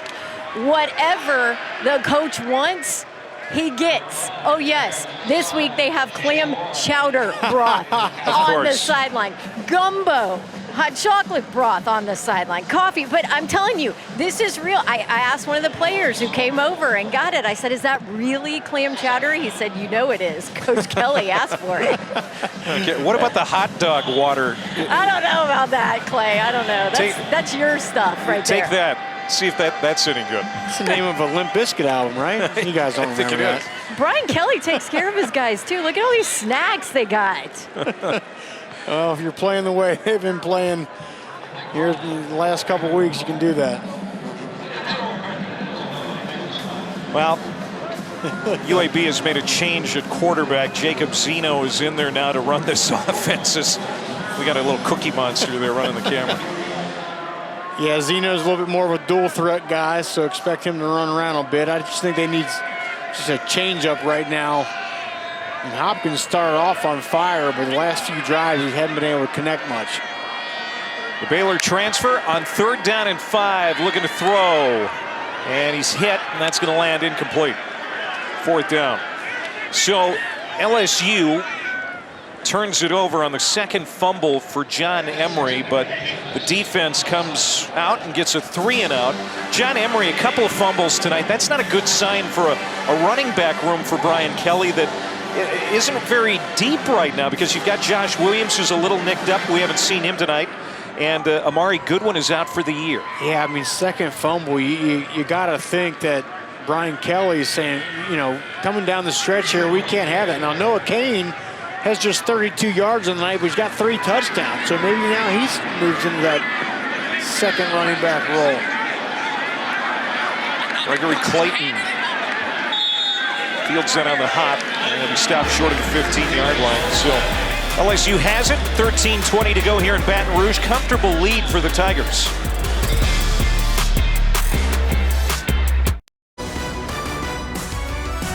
ESPN College Football Primetime is presented by Geico. Switch today and see all the ways you could save.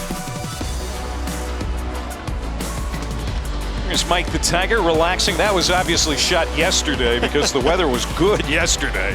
At least not raining. Still cool, but it wasn't raining yesterday. 34-10, LSU leading. 13:20 to go, and Jaden Daniels comes back out to run the offense. If they hadn't fumbled on that last series, do you think we'd be seeing Daniels at this point? No, I think if they kept the ball and scored another touchdown, he'd be out right now. But Brian Kelly wants a little more insurance here before 5 comes out. Daniels on the sprint out. What a pass. Right on the screws, complete for a 1st down. I will say, I don't expect to see Jaden Daniels run around much. You know, you don't want your quarterback. You know, we saw Hendon Hooker go down for Tennessee. You don't want a similar situation happen if you're LSU. Lacey gets that one, a 13-yard pickup. Out to the 27-yard line. Under 13 minutes to go. Noah Kane in the backfield. I don't know if we're going to see Emery again run the football after 2 turnovers. And how about that run for Noah Kane? A 3-touchdown night. Picks up the first down, but now late flags come in, and we may have a face mask. Personal foul, face mask, defense number 21. The 15-yard penalty is added to the end of the run and includes an automatic first down. Brian Kelly inherited a mess here in Baton Rouge. It was a depleted roster, Rocky, when he took the job. Just 39 scholarship players. Wins the SEC West anyway, which was considered a long shot before the season, but especially after that loss to Tennessee here 6 weeks ago. And now they've won 4 straight, almost 5. Just it feels like a different team. It really does. And what was the phrase he used a bunch yesterday? Process over outcome, right? Focus on the process. The outcome will take care of itself. That's off the hands of the receiver. That's going to be incomplete. Neighbors couldn't haul it in. Brian Kelly, 61 years old, 3-time National Coach of the Year, might win it again. Won back-to-back Division II national championships at Grand Valley, won the MAC in 06 at Central Michigan, took Cincinnati to a 12-1 season in 09. Their only loss was to Florida that year in the Sugar Bowl. And then, of course, the winningest coach all time at Notre Dame. You can say what you want about Brian Kelly, but every single place he's been, he's won. Oh, nice snag. And Neighbors puts his foot in the ground and takes a bump there at the 40-yard line. 8-yard pickup as we go down to Don. Yeah, guys, players I talked to love their head coach, and they all said they feel he's misrepresented, mispainted publicly. He's down to earth. He's a great leader, loves on his players, makes sure they're taken care of mentally, too, and he's implemented a process that works. B.J. Ojolari said, we realized the more we bought in, the closer we all got, the more successful we would be together. So clearly, Brian Kelly has had some success in getting this team on his side right away. I mean, that's the main thing. When your players believe in you as a coach, that says everything. Good run again for Kane. Needed 1. And it's 16 instead. Keep this drive going for LSU. Kelly, I mean, he could have stayed at Notre Dame and had a statue erected there outside of the stadium in South Bend, but he wanted to come to the best conference in college football and the best division. So he leaves South Bend for the Deep South. And boy, the crowd may be a little cool at first, but they are gravitating to this man and what he's doing here in Baton Rouge. Right, as these guys playing with a lot of confidence. I just think he decided it was a move he needed to make. You know, if he wanted to get that national championship, I just frankly feel like he didn't think it could be done at Notre Dame, so he wanted to come down here to LSU and be in the SEC and recruit the kind of players they have down here. And already in year 1, he has them playing at a high level. And Noah Kane is really earning some points here tonight. Kane is closing in on 100 yards rushing tonight. And just one last thing about Kelly. I thought it was, you know, we talked to him yesterday.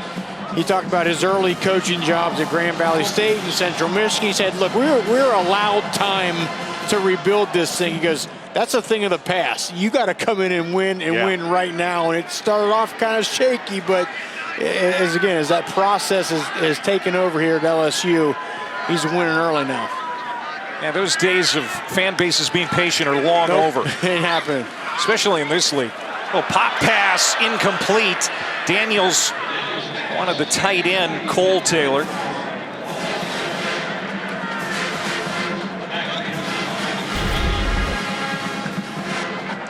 Nice design play here with how well Kane's been running the ball. Got a little bit high there. I'd like to throw it up to your 6'7" tight end, but it's a little bit too high.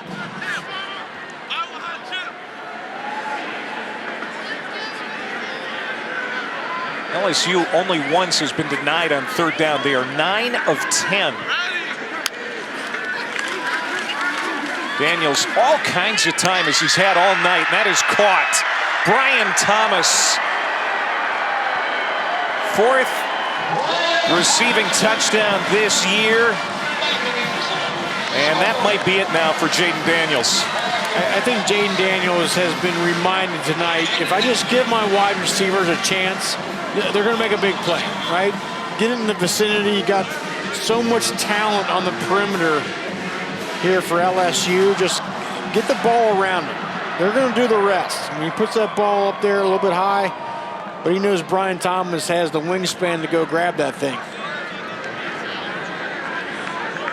9 plays, 86 yards, 3.5 minutes.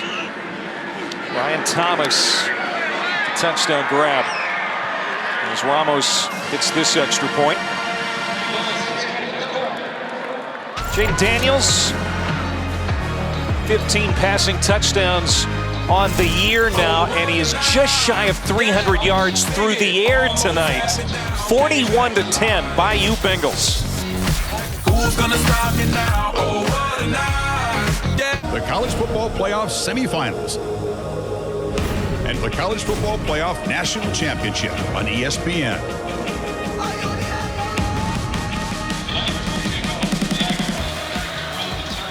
Number 6 LSU. Another touchdown to make it 41-10 on a rainy, cold night in Baton Rouge. Late here in the 4th quarter. College football rivalry weekend begins on Thanksgiving night with the Egg Bowl at Ole Miss. Also, we're going to have Florida taking on number 19 Florida State on Friday. That's going to be good. And then number 7 USC, which just got a great win over UCLA moments ago, taking on number 18 Notre Dame at the Coliseum on Saturday. Both begin at 7:30 Eastern. So USC with that quality win over the Bruins, is there any chance that maybe they go ahead of LSU in the college football rankings this week? I think there's a chance, look, because they only have 1 loss. LSU has 2, but you got to start looking at quality of wins. LSU has beaten Alabama, they've beaten Ole Miss, they've beaten, and right now USC's best wins are, of course, UCLA tonight, and then Oregon State was a good loss. They're number 23 right now. I think, frankly, the committee is going to favor the SEC and that strength of schedule. I think it'll be a good debate. And it really doesn't matter for Brian Kelly and LSU. If they take care of business next week at Texas A&M, which, let's be honest, even though the Aggies have had a brutal year, I mean, that's no gimme in College Station. No. But if they take care of business there and then win against Georgia in the SEC title game, I don't know how you keep them out. No, I don't think you can. That pass is incomplete. Intended for Damas, as Zeno is in there at quarterback. Here are the college football rankings as it stands right now. Again, Tennessee, that loss, they're going to go down. And you would think that LSU likely just goes ahead to 5. Yeah, I mean, look, if you're LSU, yes, you have 2 losses, but you win out, which would mean beating Georgia. I don't see how you're not in. I mean, Georgia has been, since the college football rankings have come out, right, in November 4th, or whatever that first date was, they've been number 1, right? They have a 46-point win over Oregon, 14-point win over Tennessee. You go and knock those guys off, you're going to be in the playoff. I'll run it here on 2nd down and 15 with Jermaine Brown. This UAB rushing offense held under 50 yards rushing tonight. Wow. Ty G. Hill on that tackle. Texas A&M, Jimbo Fisher, what a year for a team that was ranked in the top 10 in the preseason. They were number 6, I believe, in the preseason rankings. And they did snap a 6-game losing streak today with a win over UMass, but that didn't even come easy. I mean, that's got to be the biggest shocker of this college football season, right? Texas A&M with all this hype and the best recruiting class ever and all this sort of thing, for them to come out and perform the way they have. Zeno taking a deep shot. Good coverage down there. Somehow Shropshire got it. There is a penalty flag down. Colby Richardson, number 22, is in coverage. Pass interference. Offense, number 11. Wow. 15-yard penalty. Excuse me, it's half the distance from the previous spot. Repeat, 2nd down. Correction, third down. Boy, Shropshire, he's had a tough night. He really has. A couple times he's been open. One would have been a clear touchdown. And right here, it finally gets a little bit of an opportunity. Wow. That's a little bit ticky-tacky. Yeah, I come agree. on, let him play. Trey Shropshire coming in with a career average of over 20 yards per catch. And he doesn't even have 20 yards receiving tonight. Yeah, it hasn't been a factor. 3 catches for 18 yards. Real credit to this LSU defense. They've come out and played well again tonight. No, they really have. And the secondary's played well, really shut down any big plays by this passing attack, and then the front's just flat got after the quarterback tonight. Zeno, that's way high. Incomplete, intended for Palmer. As LSU has pitched a shutout here in the second half. They haven't allowed a touchdown in 11 of their last 19 quarters, LSU. So this defense really playing at a high level right now. Yeah, I mean, look, it's just, you know, star players. Harold Perkins, Bijo Jalari's been phenomenal. Ali Gay on the other side, the other defensive end. Greg Penn, and we've talked about Micah Baskerville. I mean, really at every level. The front, the linebackers, and then the secondary. They got players up there playing well.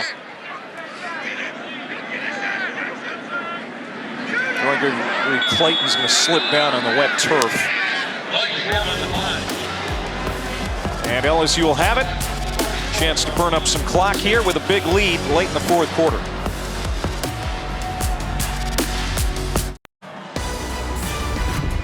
You're watching the SEC on ESPN.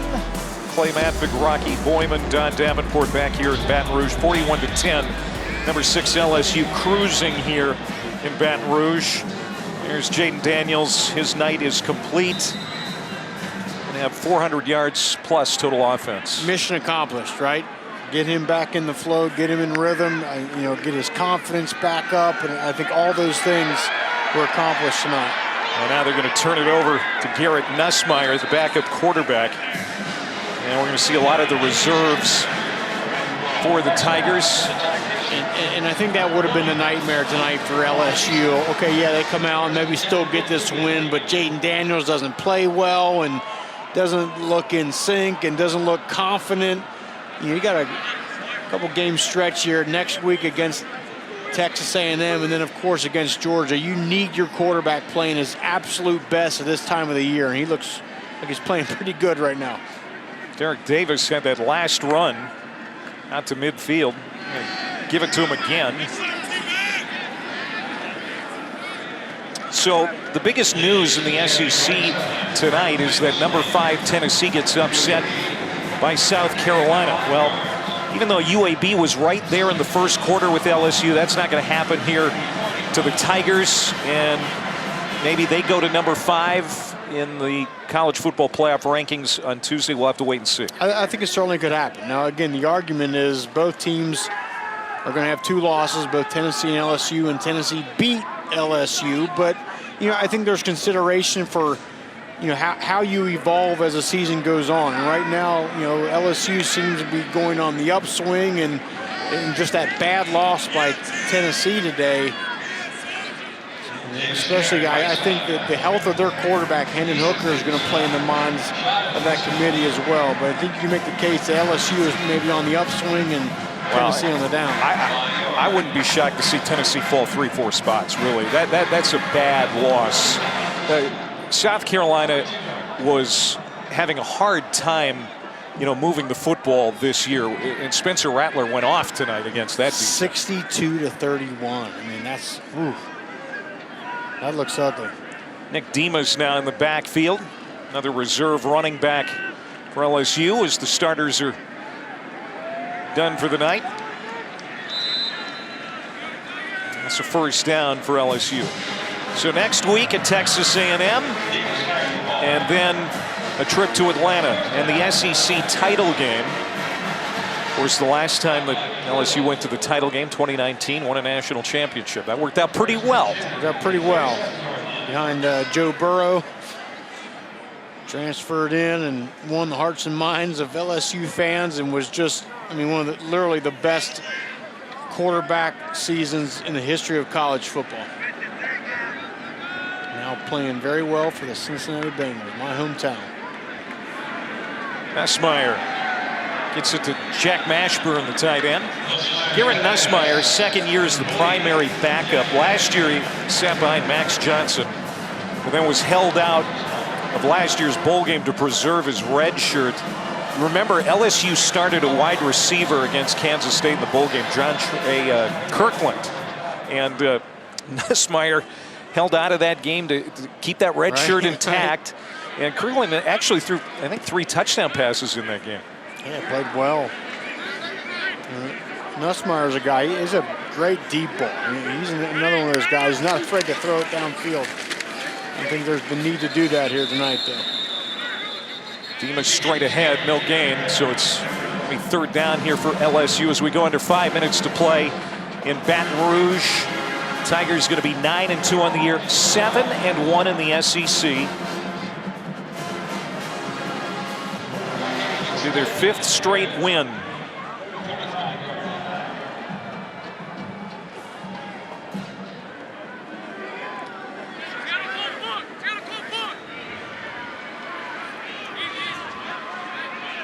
Davis again in the backfield. As Nussmeier in no hurry here.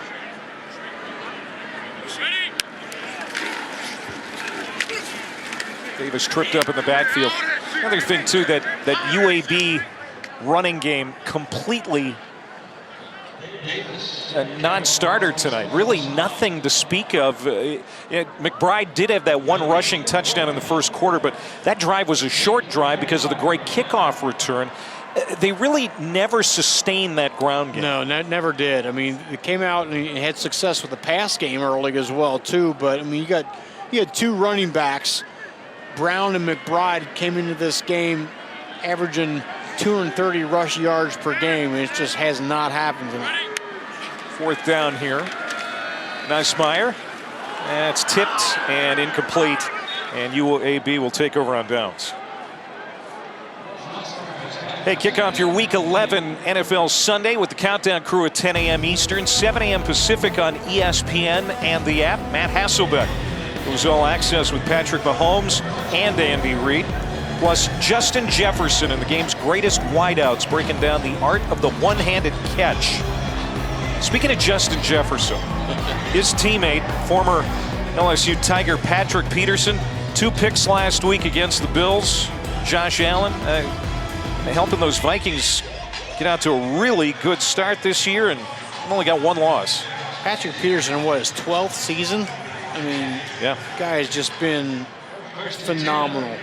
Great player, and 12 years into his career, maybe playing some of his best. Zeno, big deep throw, and that's what they needed earlier in this ball game. Shropshire finally hauls one in. Colby Richardson in the coverage. It's a 36-yard play. Shropshire saying, I told you, just give me a chance and I'll make something happen. It's just a little bit too late in the game, but still a nice throw and a nice catch.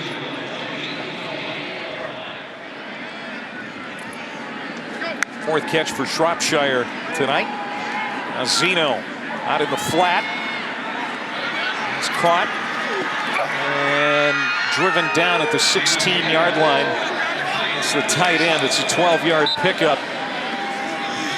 Dallas Payne.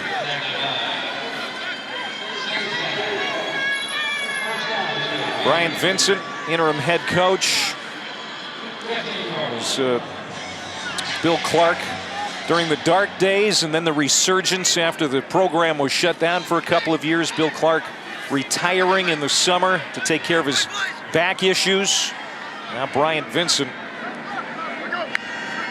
will finish out the rest of the year, hoping to get this team to a bowl game again. To the end zone, that's incomplete. And it's going to bring up 2nd down. Bill Clark, I mean, he did some wonderful things with his program. 6-6 record his first season. Again, they went dark for 2 years, came back, and he took them to 5 straight bowl appearances. before having to step away. And so much credit goes to Clark. During those years when this program was shut down, he went around into the community, helped raise some money, gained some momentum to get this program back reinvigorated. And ever since that time, they've been contenders. They've been great teams here in the Conference USA. You know, they've won 2 of 3 Conference USA titles the last few years. And Brian Vincent's making the case of, look, I've been here since 2018, so I'm a part of this resurgence, and you want me around to continue this thing after this season's over. And again, UAB goes into the American Conference next year. It's a big move for this program, and we'll see who's going to be leading it next year. Trying to get into the end zone before this is all said and done as we go under 2 minutes to play. And again, UAB will be at Louisiana Tech next week. The Bulldogs having a rough year, so it's very possible that UAB will be going to the postseason again. Hit in the backfield. Good play there by Greg Penn. Baltimore native has had a great year for LSU. Lee Witherspoon was wrapped up in the backfield. He's had a great year, but he's had a great 3 weeks. He's really come on, and Brian Kelly talked about how Demario Tolan, a young freshman linebacker, was coming on and playing well and kind of pushed Penn to really step his game up, and he's done that. He had 8 total tackles last week at Arkansas. Kelly said it was Penn's best game of the year. Yep. So 4th down for UAB. It's their last shot to score. Jacob Zeno out of San Antonio setting to throw. Shot at the paint, and it's incomplete. It was high for Shropshire. How many times have we said that tonight? And so LSU will take over with 50 ticks left.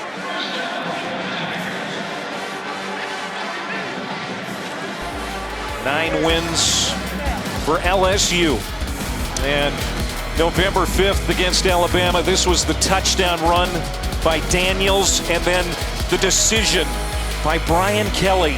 Going for 2, and it's the freshman tight end, Taylor, who sends this place into a panic. I mean, just a gutsy call, and right there, I mean, everything really started to turn around for Brian Kelly. All those memories of the coach and the team who lost in that opening game against Florida State and struggled against Tennessee, all that was wiped out with that huge win.